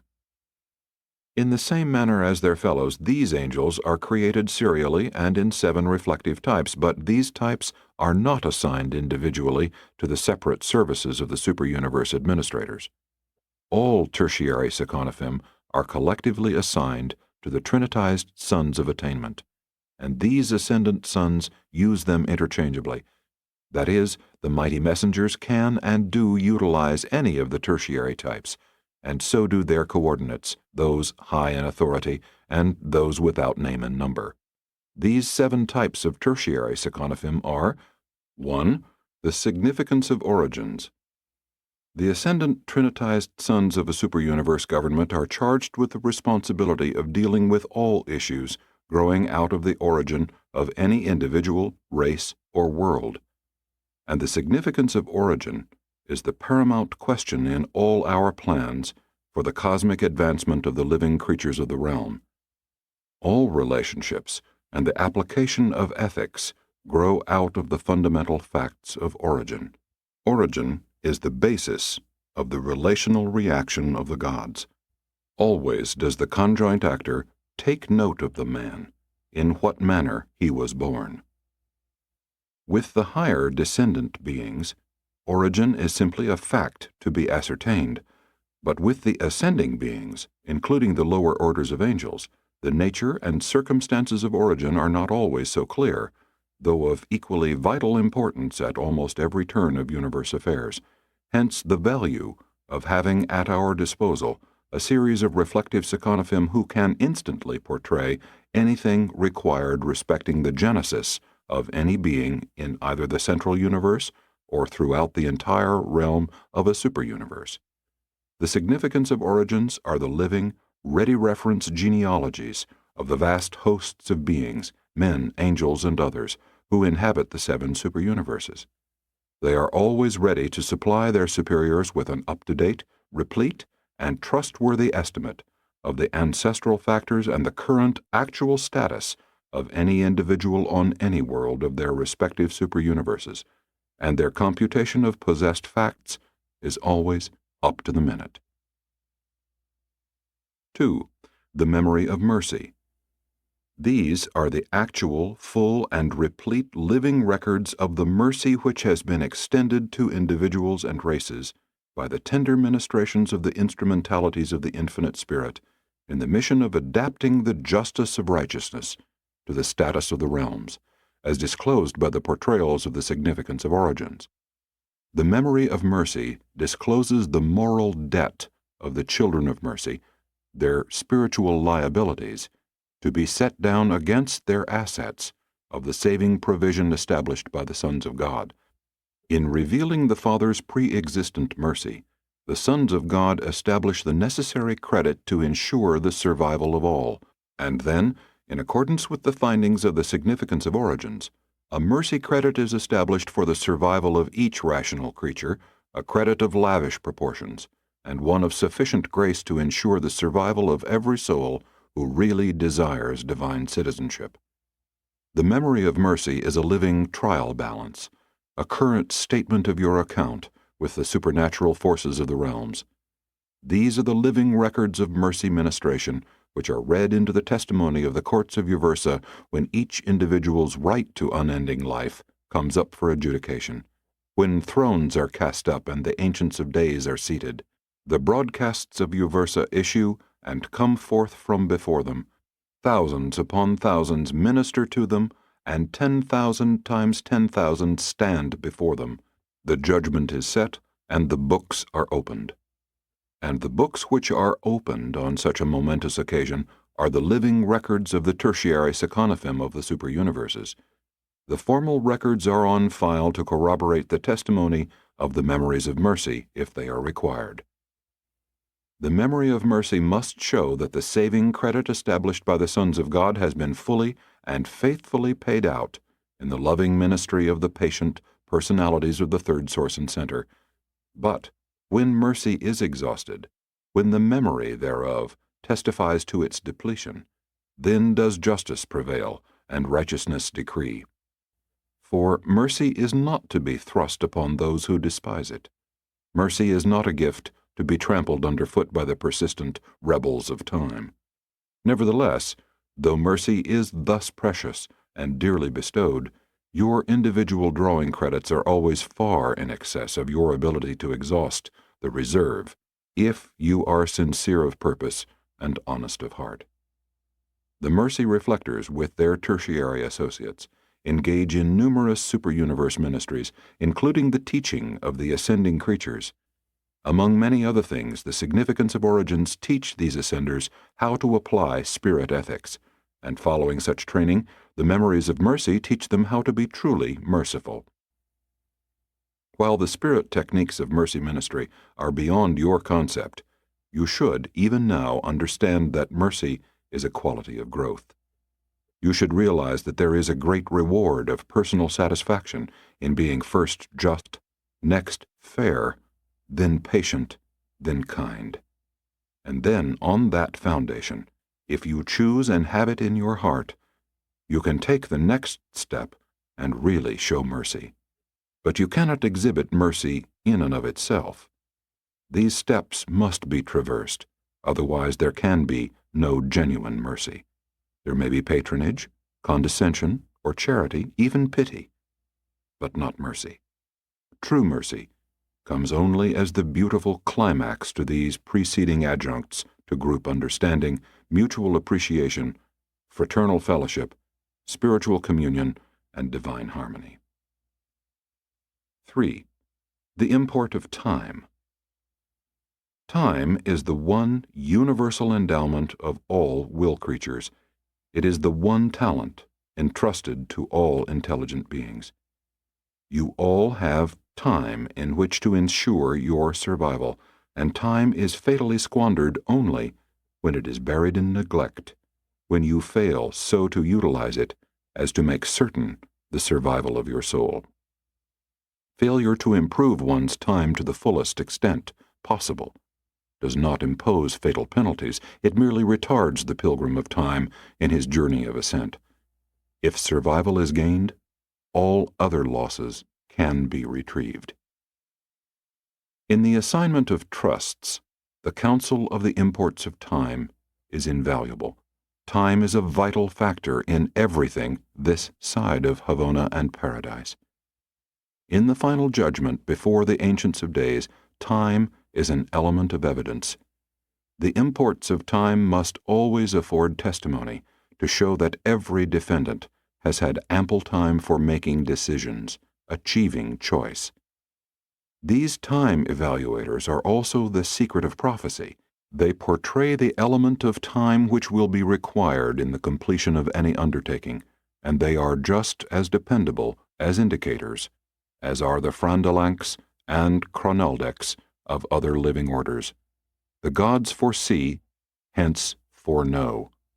But the ascendant authorities of the universes of time must consult the imports of time to be able to forecast events of the future. You will first encounter these beings on the mansion worlds, and they will there instruct you in the advantageous use of that which you call time, both in its positive employment, work, and in its negative utilization, rest. Both uses of time are important. 4. The solemnity of trust. Trust is the crucial test of will creatures.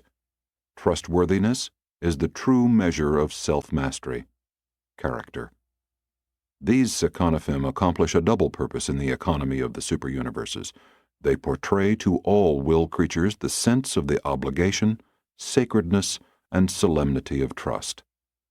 At the same time, they unerringly reflect to the governing authorities the exact trustworthiness of any candidate for confidence or trust. On Urantia, you grotesquely essay to read character and to estimate specific abilities, but on Uversa we actually do these things in perfection. These Seconophim weigh trustworthiness in the living scales of unerring character appraisal, and when they have looked at you, we have only to look at them to know the limitations of your ability to discharge responsibility, execute trust, and fulfill missions. Your assets of trustworthiness are clearly set forth alongside your liabilities of possible default or betrayal. It is the plan of your superiors to advance you by augmented trusts just as fast as your character is sufficiently developed to gracefully bear these added responsibilities. but to overload the individual only courts disaster and ensures disappointment. And the mistake of placing responsibility prematurely upon either man or angel may be avoided by utilizing the ministry of these infallible estimators of the trust capacity of the individuals of time and space. These seconophim ever accompany those high in authority, and never do these executives make assignments until their candidates have been weighed in the secaraphic balances and pronounced not wanting. 5. The sanctity of service. The privilege of service immediately follows the discovery of trustworthiness. Nothing can stand between you and opportunity for increased service except your own untrustworthiness, your lack of capacity for appreciation of the solemnity of trust. Service, purposeful service, not slavery, is productive of the highest satisfaction and is expressive of the divinest dignity. Service, more service, increased service, difficult service, adventurous service, and at last divine and perfect service is the goal of time and the destination of space. But ever will the play cycles of time alternate with the service cycles of progress, and after the service of time there follows the super-service of eternity. During the play of time, you should envision the work of eternity, even as you will during the service of eternity reminisce the play of time. The universal economy is based on intake and output. Throughout the eternal career you will never encounter monotony of inaction or stagnation of personality. Progress is made possible by inherent motion. Advancement grows out of the divine capacity for action, and achievement is the child of imaginative adventure. But inherent in this capacity for achievement is the responsibility of ethics, the necessity for recognizing that the world and the universe are filled with a multitude of differing types of beings. All of this magnificent creation, including yourself, was not made just for you. This is not an egocentric universe. The gods have decreed it is more blessed to give than to receive. And, said your master son, he who would be greatest among you, let him be server of all. The real nature of any service, be it rendered by man or angel, is fully revealed in the faces of these secaraphic service indicators, the sanctities of service. The full analysis of the true and of the hidden motives is clearly shown. These angels are indeed the mind-readers, heart-searchers, and soul-revealers of the universe. Mortals may employ words to conceal their thoughts, but these high seconophim lay bare the deep motives of the human heart and of the angelic mind. 6 and 7. The secret of greatness and the soul of goodness. The ascending pilgrims having awakened to the import of time, the way is prepared for the realization of the solemnity of trust and for the appreciation of the sanctity of service. While these are the moral elements of greatness, there are also secrets of greatness. When the spiritual tests of greatness are applied, the moral elements are not disregarded, but the quality of unselfishness revealed in disinterested labor for the welfare of one's earthly fellows, particularly worthy beings in need and in distress, that is the real measure of planetary greatness, and the manifestation of greatness on a world like Urantia is the exhibition of self-control. The great man is not he who takes a city or overthrows a nation, but rather he who subdues his own tongue. Greatness is synonymous with divinity. God is supremely great and good. Greatness and goodness simply cannot be divorced. They are forever made one in God. This truth is literally and strikingly illustrated by the reflective interdependence of the secret of greatness and the soul of goodness, for neither can function without the other. In reflecting other qualities of divinity, the superuniverse seconophim can and do act alone, but the reflective estimates of greatness and of goodness appear to be inseparable. Hence, on any world in any universe, must these reflectors of greatness and of goodness work together, always showing a dual and mutually dependent report of every being upon whom they focalize. Greatness cannot be estimated without knowing the content of goodness, while goodness cannot be portrayed without exhibiting its inherent and divine greatness. The estimate of greatness varies from sphere to sphere. To be great is to be godlike. And since the quality of greatness is wholly determined by the content of goodness, it follows that even in your present human estate, if you can, through grace, become good, you are thereby becoming great.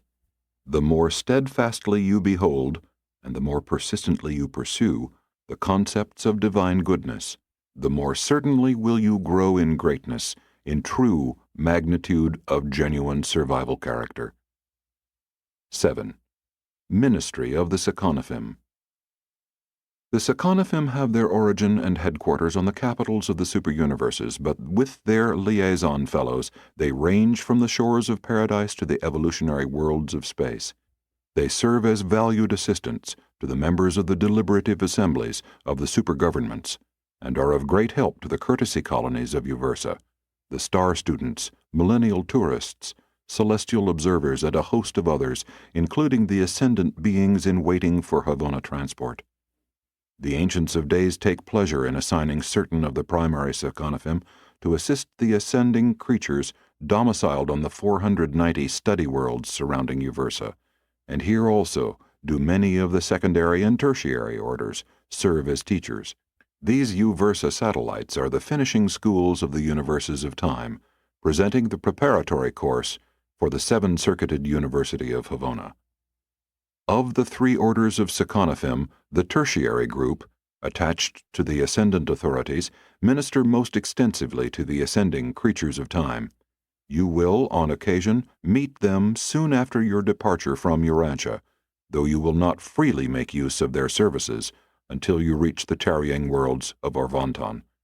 You will enjoy their companionship when you become fully acquainted with them during your sojourn on the Uversa school worlds.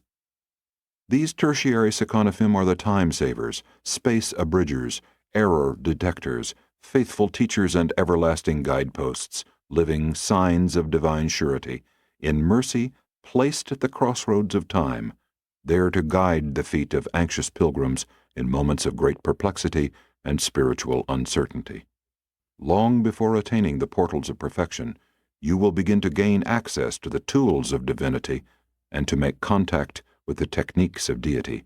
Increasingly, from the time you arrive on the initial mansion world until you close your eyes in the Havona sleep preparatory to your paradise transit, you will avail yourself of the emergency help of these marvelous beings who are so fully and freely reflective of the sure knowledge and certain wisdom of those safe and dependable pilgrims who have preceded you on the long journey to the portals of perfection. We are denied the full privilege of using these angels of the reflective order on Urantia. They are frequent visitors on your world, accompanying assigned personalities, but here they cannot freely function. This sphere is still under partial spiritual quarantine, and some of the circuits essential to their services are not here at present. When your world is once more restored to the reflective circuits concerned, much of the work of interplanetary and inter-universe communication will be greatly simplified and expedited. Celestial workers on Urantia encounter many difficulties because of this functional curtailment of their reflective associates. But we go on joyfully conducting our affairs with the instrumentalities at hand, notwithstanding our local deprivation of many of the services of these marvelous beings, the living mirrors of space and the presence projectors of time. Sponsored by a mighty messenger of Uversa. Paper 29. The Universe Power Directors. Of all the universe personalities concerned in the regulation of interplanetary and inter-universe affairs, the power directors and their associates have been the least understood on Urantia. While your races have long known of the existence of angels and similar orders of celestial beings, little information concerning the controllers and regulators of the physical domain has ever been imparted. Even now, I am permitted fully to disclose only the last of the following three groups of living beings having to do with force control and energy regulation in the Master Universe. 1. Primary Eventuated Master Force Organizers. 2. Associate Transcendental Master Force Organizers. 3. Universe Power Directors. Though I deem it impossible to portray the individuality of the various groups of directors, centers, and controllers of universe power, I hope to be able to explain something about the domain of their activities. They are a unique group of living beings having to do with the intelligent regulation of energy throughout the grand universe. Including the Supreme Directors, they embrace the following major divisions. 1. The 7 Supreme Power Directors. 2. The Supreme Power Centers. 3. The Master Physical Controllers. 4. The Urantia Power Supervisors. The Supreme Power Directors and Centers have existed from the near times of eternity, and as far as we know, no more beings of these orders have been created. The 7 Supreme Directors were personalized by the 7 Master Spirits, and then they collaborated with their parents in the production of more than 10 billion associates. Before the days of the Power Directors, the energy circuits of space outside of the central universe were under the intelligent supervision of the Master Force Organizers of Paradise. Having knowledge about material creatures, you have at least a contrastive conception of spiritual beings. But it is very difficult for the mortal mind to envisage the Power Directors. In the scheme of ascendant progression to higher levels of existence, you have nothing directly to do with either the Supreme Directors or the Power Centers. On certain rare occasions, you will have dealings with the physical controllers, and you will work freely with the supervisors of Urantia power upon reaching the mansion worlds. These Urantia power supervisors function so exclusively in the Urantia regime of the local creations that it is deemed best to narrate their activities in the section dealing with the local universe. 1. The 7 Supreme Power Directors. The 7 Supreme Power Directors are the physical energy regulators of the grand universe. Their creation by the 7 Master Spirits is the first recorded instance of the derivation of semi-material progeny from true spirit ancestry. When the 7 Master Spirits create individually, they bring forth highly spiritual personalities on the angelic order. When they create collectively, they sometimes produce these high types of semi-material beings. But even these quasi-physical beings would be invisible to the short-range vision of Urantia mortals. The Supreme Power Directors are 7 in number, and they are identical in appearance and function. One cannot be distinguished from another except by that Master Spirit with whom each is in immediate association, and to whom each is in complete functional subservience. Each of the Master Spirits is thus in eternal union with one of their collective offspring. The same director is always in association with the same spirit, and their working partnership results in a unique association of physical and spiritual energies, of a semi-physical being and a spirit personality. The 7 Supreme Power Directors are stationed on peripheral paradise, where their slowly circulating presences indicate the whereabouts of the force focal headquarters of the Master Spirits. These Power Directors function singly in the power energy regulation of the superuniverses, but collectively in the administration of the central creation. They operate from paradise, but maintain themselves as effective power centers in all divisions of the grand universe. These mighty beings are the physical ancestors of the vast host of the power centers and, through them, of the physical controllers scattered throughout the 7 superuniverses. Such subordinate physical control organisms are basically uniform, identical except for the differential toning of each superuniverse core. In order to change in superuniverse service, they would merely have to return to paradise for retoning. The physical creation is fundamentally uniform in administration. 2. The Supreme Power Centers. The 7 Supreme Power Directors are not able individually to reproduce themselves, but collectively, and in association with the 7 Master Spirits, they can and do reproduce, create, other beings like themselves. Such is the origin of the Supreme Power Centers of the Grand Universe, who function in the following 7 groups. 1. Supreme Center Supervisors. 2. Havona Centers. 3. Superuniverse Centers. 4. Local Universe Centers. 5. Constellation Centers. 6. System Centers. 7. Unclassified Centers. These power centers, together with the Supreme Power Directors, are beings of high will freedom and action.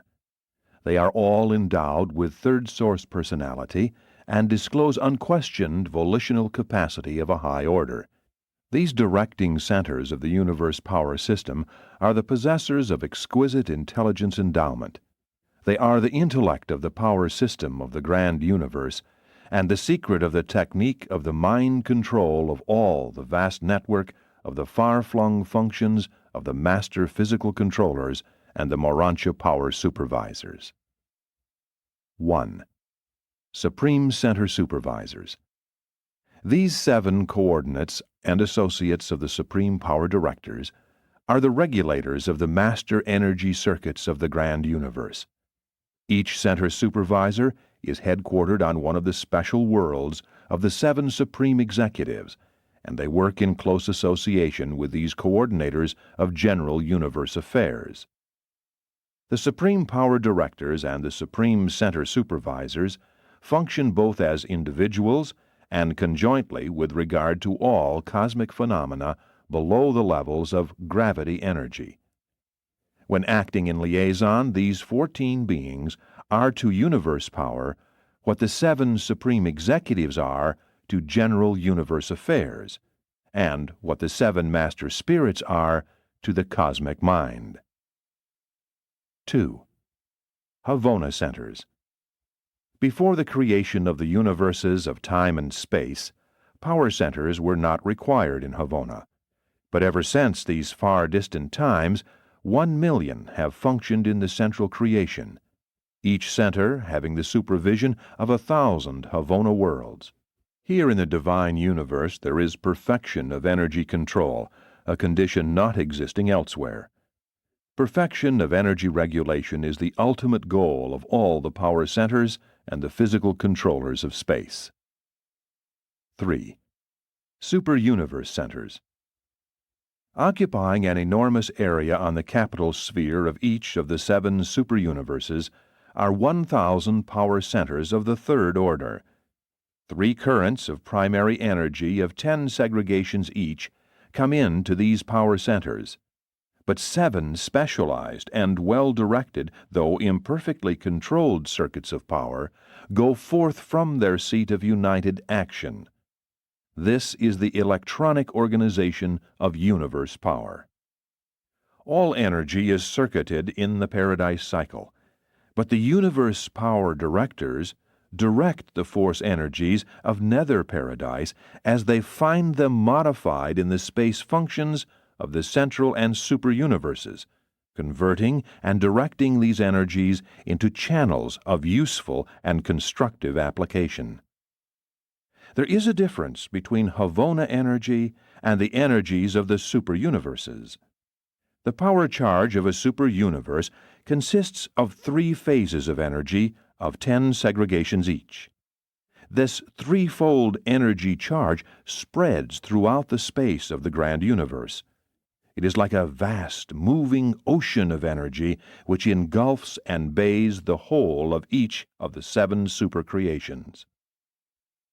The electronic organization of universe power functions in 7 phases and discloses varying response to local or linear gravity.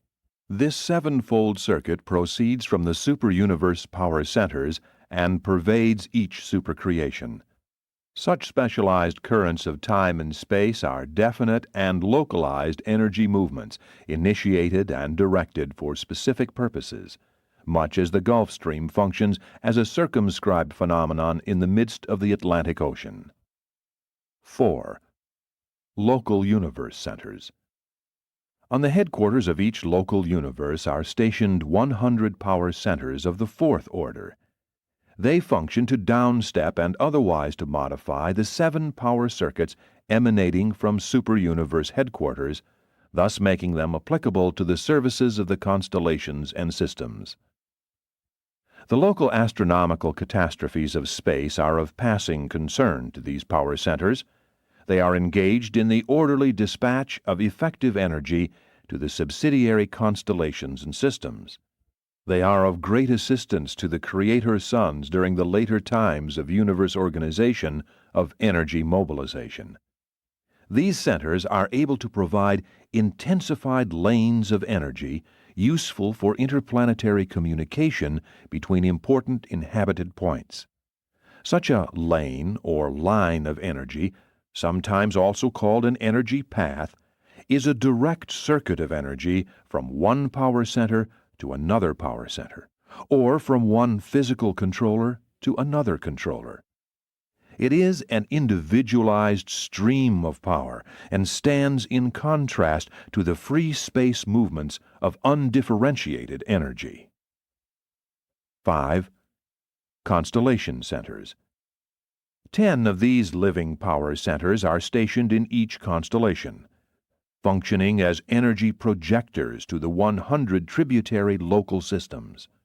From these beings there go forth the power lines for communication and transport, and for the energizing of those living creatures who are dependent upon certain forms of physical energy for the maintenance of life.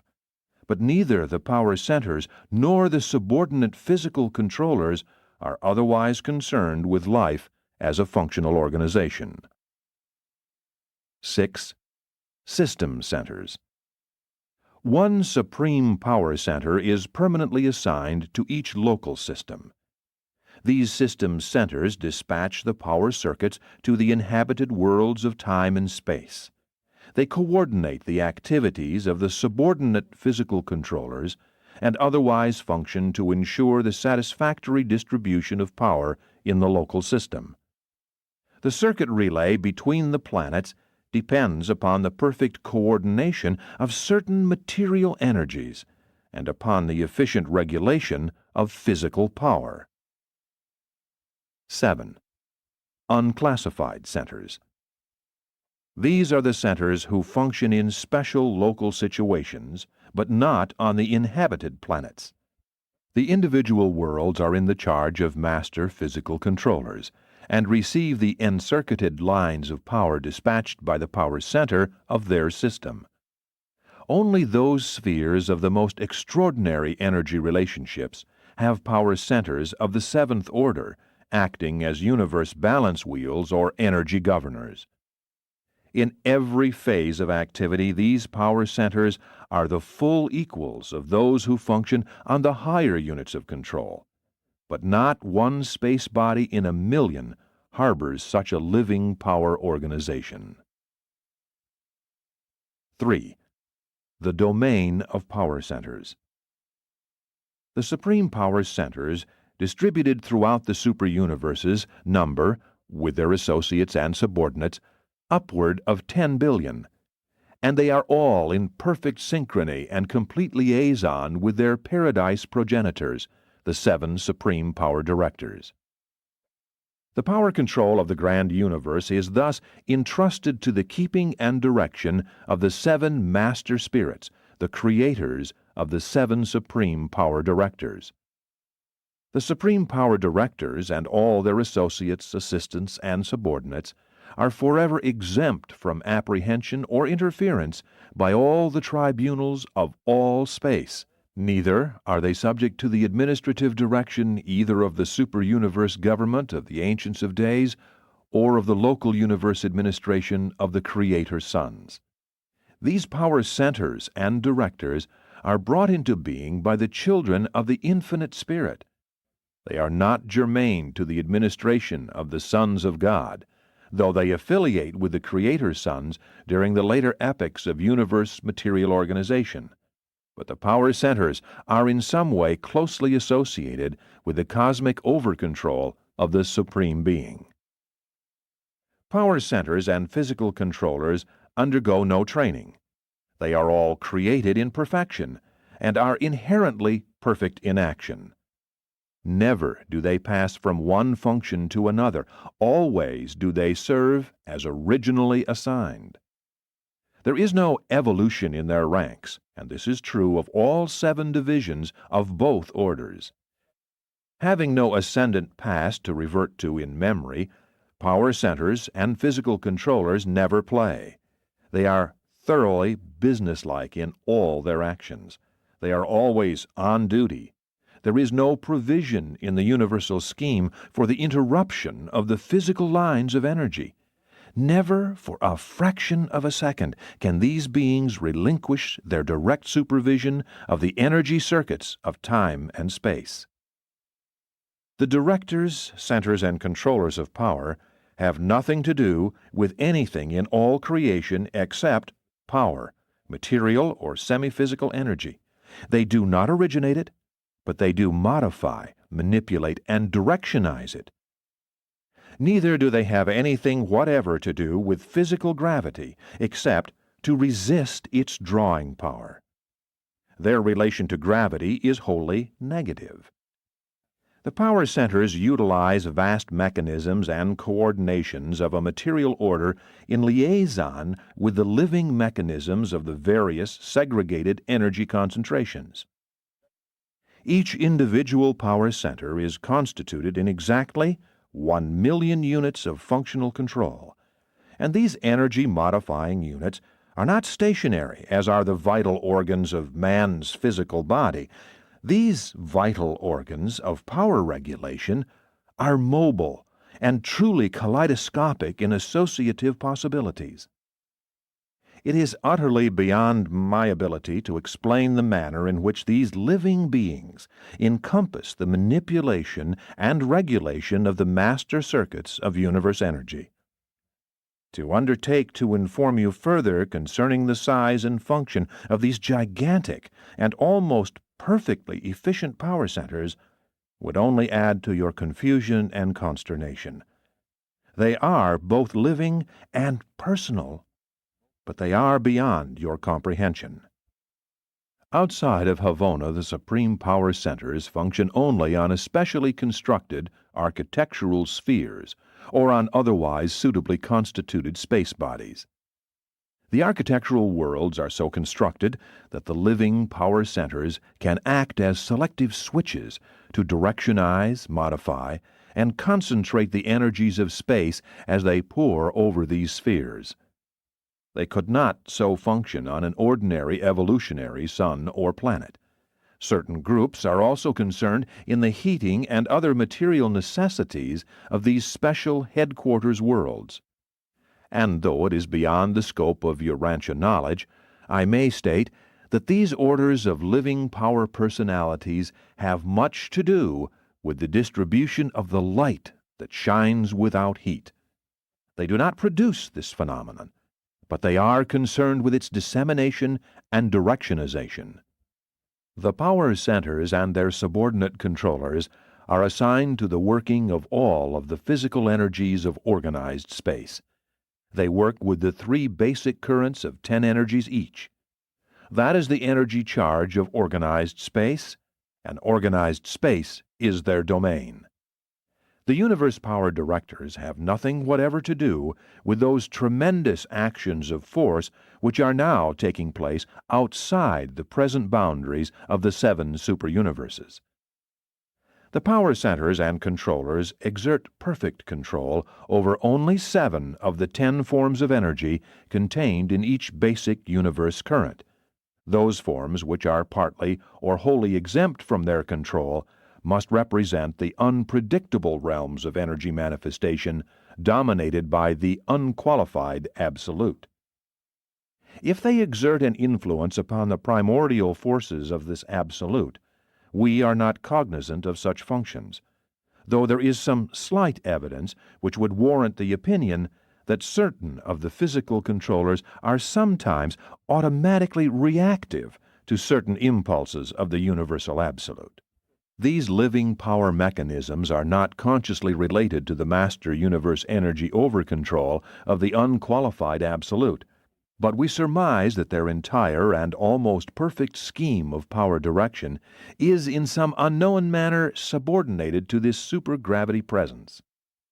In any local energy situation, the centers and controllers exert near supremacy, but they are always conscious of the super-energy presence and the unrecognizable performance of the unqualified absolute. 4. The master physical controllers. These beings are the mobile subordinates of the supreme power centers. The physical controllers are endowed with capabilities of individuality metamorphosis of such a nature that they can engage in a remarkable variety of auto-transport, being able to traverse local space at velocities approaching the flight of solitary messengers. But like all other space traversers, they require the assistance of both their fellows and certain other types of beings in overcoming the action of gravity and the resistance of inertia in departing from a material sphere. The master physical controllers serve throughout the grand universe. They are directly governed from paradise by the 7 supreme power directors, as far as the headquarters of the superuniverses. From here, they are directed and distributed by the Council of Equilibrium, the High Commissioners of Power, dispatched by the 7 Master Spirits from the personnel of the Associate Master Force Organizers. These High Commissioners are empowered to interpret the readings and registrations of the Master Frandalanks, those living instruments which indicate the power pressure and the energy charge of an entire superuniverse. While the presence of the paradise deities encircles the grand universe and sweeps around the circle of eternity, the influence of any one of the 7 master spirits is limited to a single superuniverse. There is a distinct segregation of energy and a separation of the circuits of power between each of the 7 supercreations. Hence, individualized control methods must and do prevail. The master physical controllers are the direct offspring of the supreme power centers, and their numbers include the following: 1. Associate power directors. 2. Mechanical controllers. 3. Energy transformers. 4. Energy transmitters. 5. Primary associators. 6. Secondary dissociators. 7. The Frandalanks and Chronoldics. Not all of these orders are persons in the sense of possessing individual powers of choice. Especially do the last 4 seem to be wholly automatic and mechanical in response to the impulses of their superiors and in reaction to existing energy conditions. But though such response appears wholly mechanistic, it is not. They may seem to be automatons, but all of them disclose the differential function of intelligence. Personality is not necessarily a concomitant of mind. Mind can think even when deprived of all power of choice, as in numerous of the lower types of animals and in certain of these subordinate physical controllers. Many of these more automatic regulators of physical power are not persons in any sense of the term. They are not endowed with will and independence of decision, being wholly subservient to the mechanical perfection of design for the tasks of their allotment. Nonetheless, All of them are highly intelligent beings. The physical controllers are chiefly occupied in the adjustment of basic energies undiscovered on Urantia. These unknown energies are very essential to the interplanetary system of transport and to certain techniques of communication. When we lay lines of energy for the purpose of conveying sound equivalents or of extending vision, these undiscovered forms of energy are utilized by the living physical controllers and their associates. These same energies are also, on occasion, used by the midway creatures in their routine work. 1. Associate Power Directors.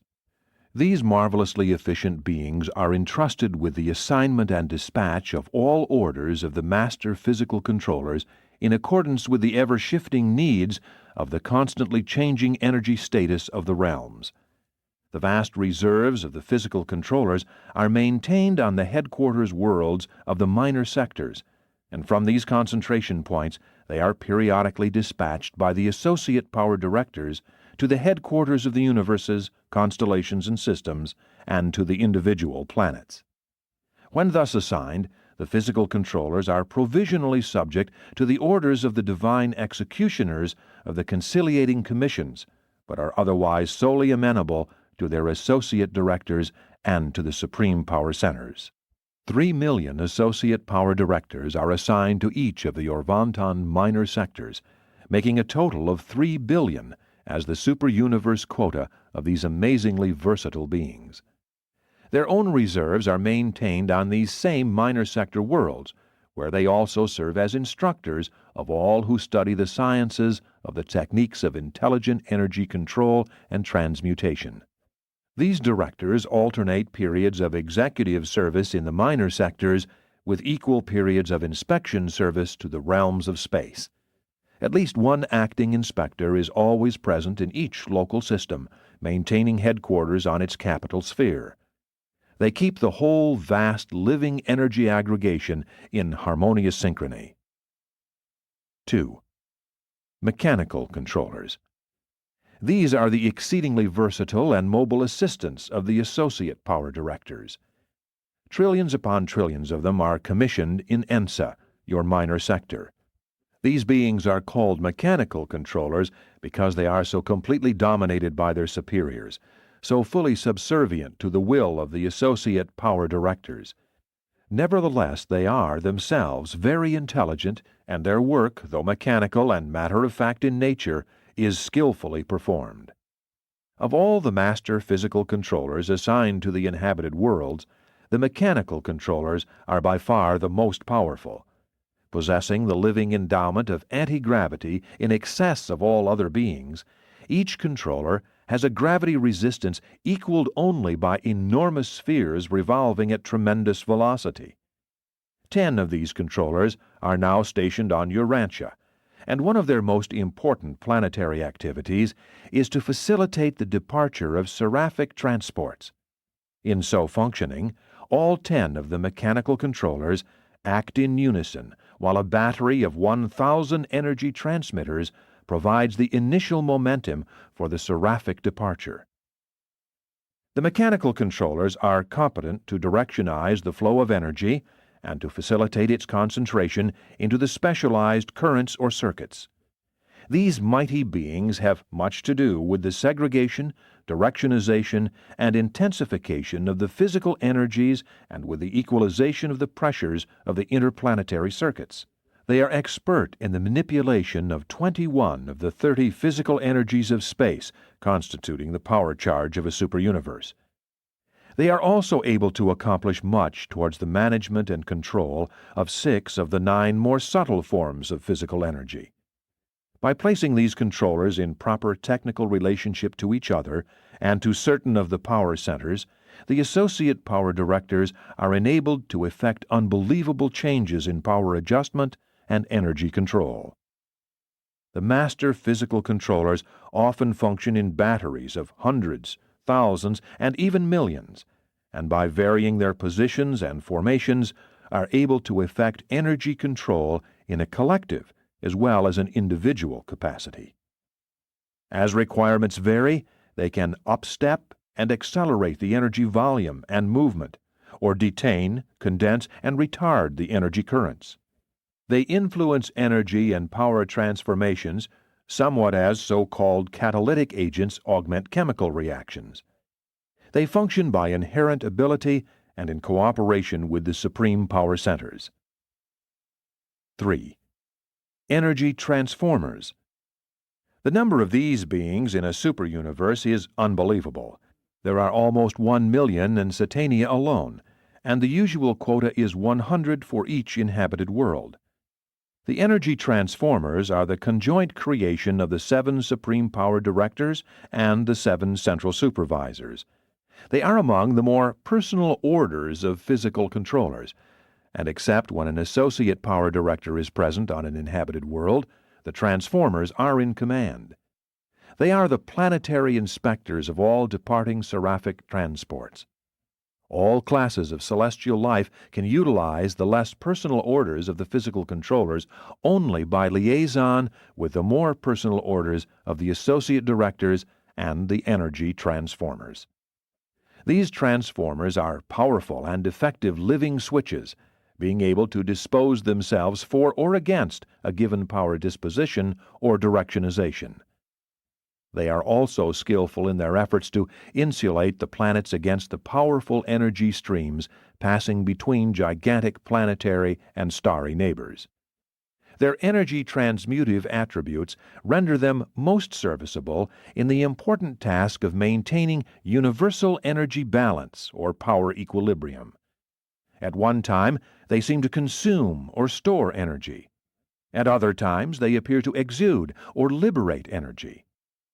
The transformers are able to increase or to diminish the storage battery potential of the living and dead energies of their respective realms. But they deal only with physical and semi-material energies.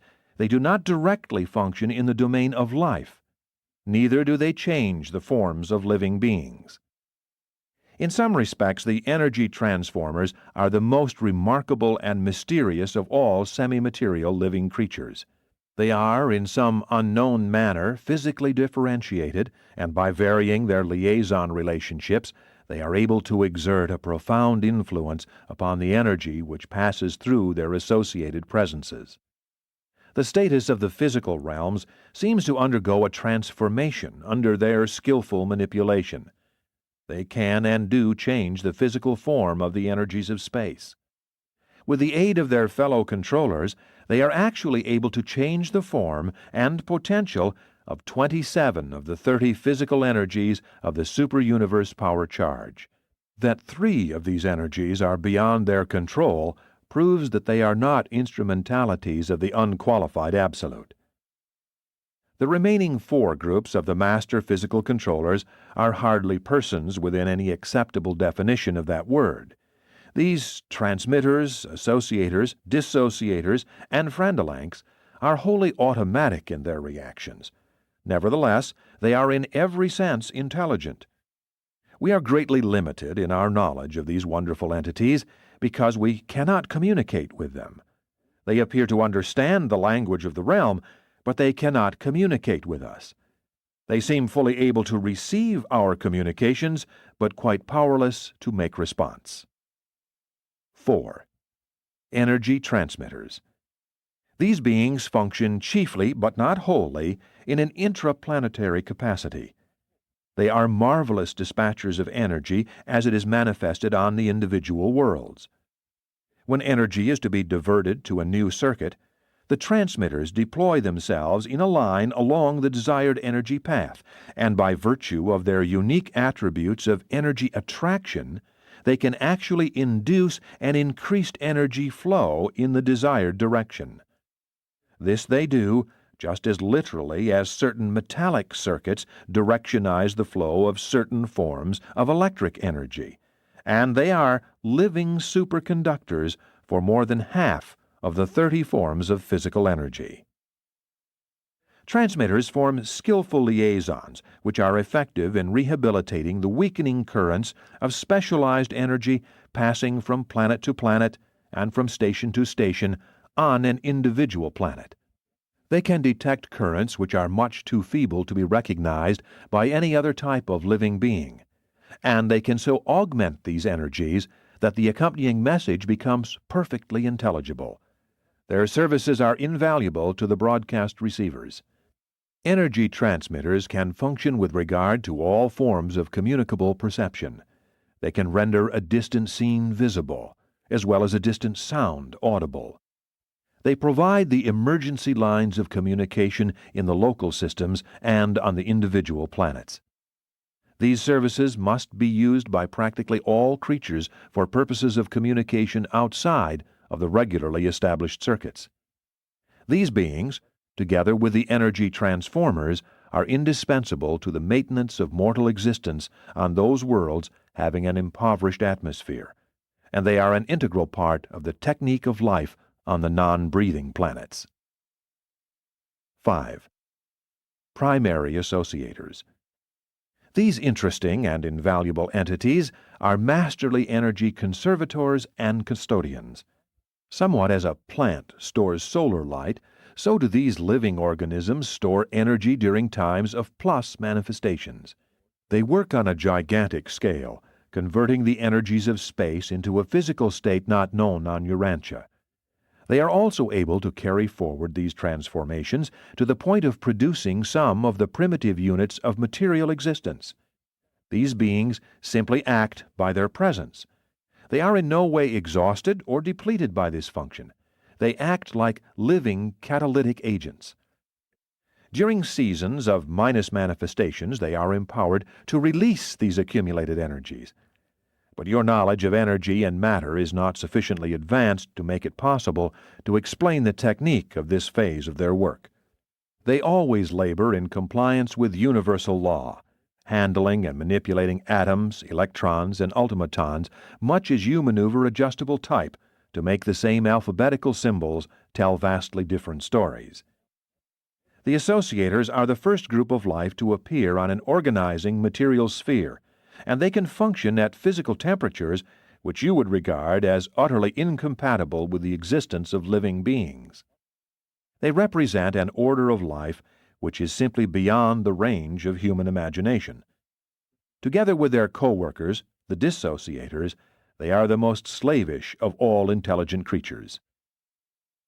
6. Secondary dissociators.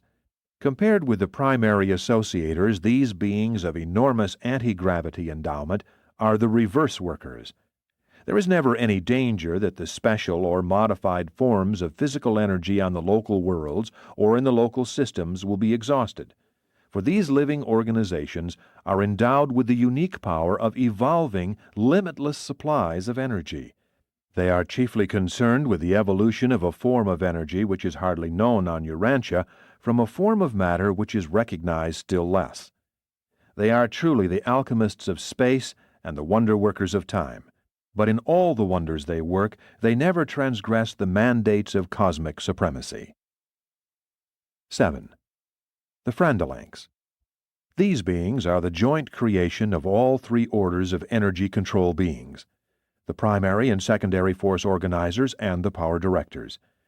Frandalanks are the most numerous of all the master physical controllers. The number functioning in Satania alone is beyond your numerical concept. They are stationed on all inhabited worlds and are always attached to the higher orders of physical controllers. They function interchangeably in the central and super-universes and in the domains of outer space. The Frandalanks are created in 30 divisions, one for each form of basic universe force, and they function exclusively as living and automatic presence, pressure, and velocity gauges. These living barometers are solely concerned with the automatic and unerring registration of the status of all forms of force energy. They are to the physical universe what the vast reflectivity mechanism is to the minded universe. The Frandalanks that register time in addition to quantitative and qualitative energy presence are called chronoldecs. I recognize that the Frandalanks are intelligent, but I cannot classify them as other than living machines. About the only way I can help you to understand these living mechanisms is to compare them to your own mechanical contrivances which perform with almost intelligent-like precision and accuracy. Then, if you would conceive of these beings, draw upon your imagination to the extent of recognizing that in the grand universe we actually have intelligent and living mechanisms, entities, that can perform more intricate tasks involving more stupendous computations with even greater delicacy of accuracy, even with ultimacy of precision. 5. The Master Force Organizers. The force organizers are resident on Paradise, but they function throughout the master universe, more particularly in the domains of unorganized space. These extraordinary beings are neither creators nor creatures, and they comprise two grand divisions of service. 1. Primary eventuated master force organizers. 2. Associate transcendental master force organizers. These two mighty orders of primordial force manipulators work exclusively under the supervision of the architects of the master universe, and at the present time they do not function extensively within the boundaries of the grand universe. Primary master force organizers are the manipulators of the primordial or basic space forces of the unqualified absolute. They are nebulae creators. They are the living instigators of the energy cyclones of space and the early organizers and directionizers of these gigantic manifestations. These force organizers transmute primordial force, pre-energy not responsive to direct paradise gravity, into primary or puissant energy, energy transmuting from the exclusive grasp of the unqualified absolute to the gravity grasp of the Isle of Paradise. They are thereupon succeeded by the associate force organizers, who continue the process of energy transmutation from the primary through the secondary or gravity energy stage. Upon the completion of the plans for the creation of a local universe, signalized by the arrival of a creator sun, the associate master force organizers give way to the orders of power directors acting in the superuniverse of astronomic jurisdiction. But in the absence of such plans, the associate force organizers continue on indefinitely in charge of these material creations, even as they now operate in outer space. The master force organizers withstand temperatures and function under physical conditions which would be intolerable even to the versatile power centers and physical controllers of Orvanton. The only other types of revealed beings capable of functioning in these realms of outer space are the solitary messengers and the inspired Trinity spirits. Sponsored by a universal censor acting by authority of the Ancients of Days on Uversa.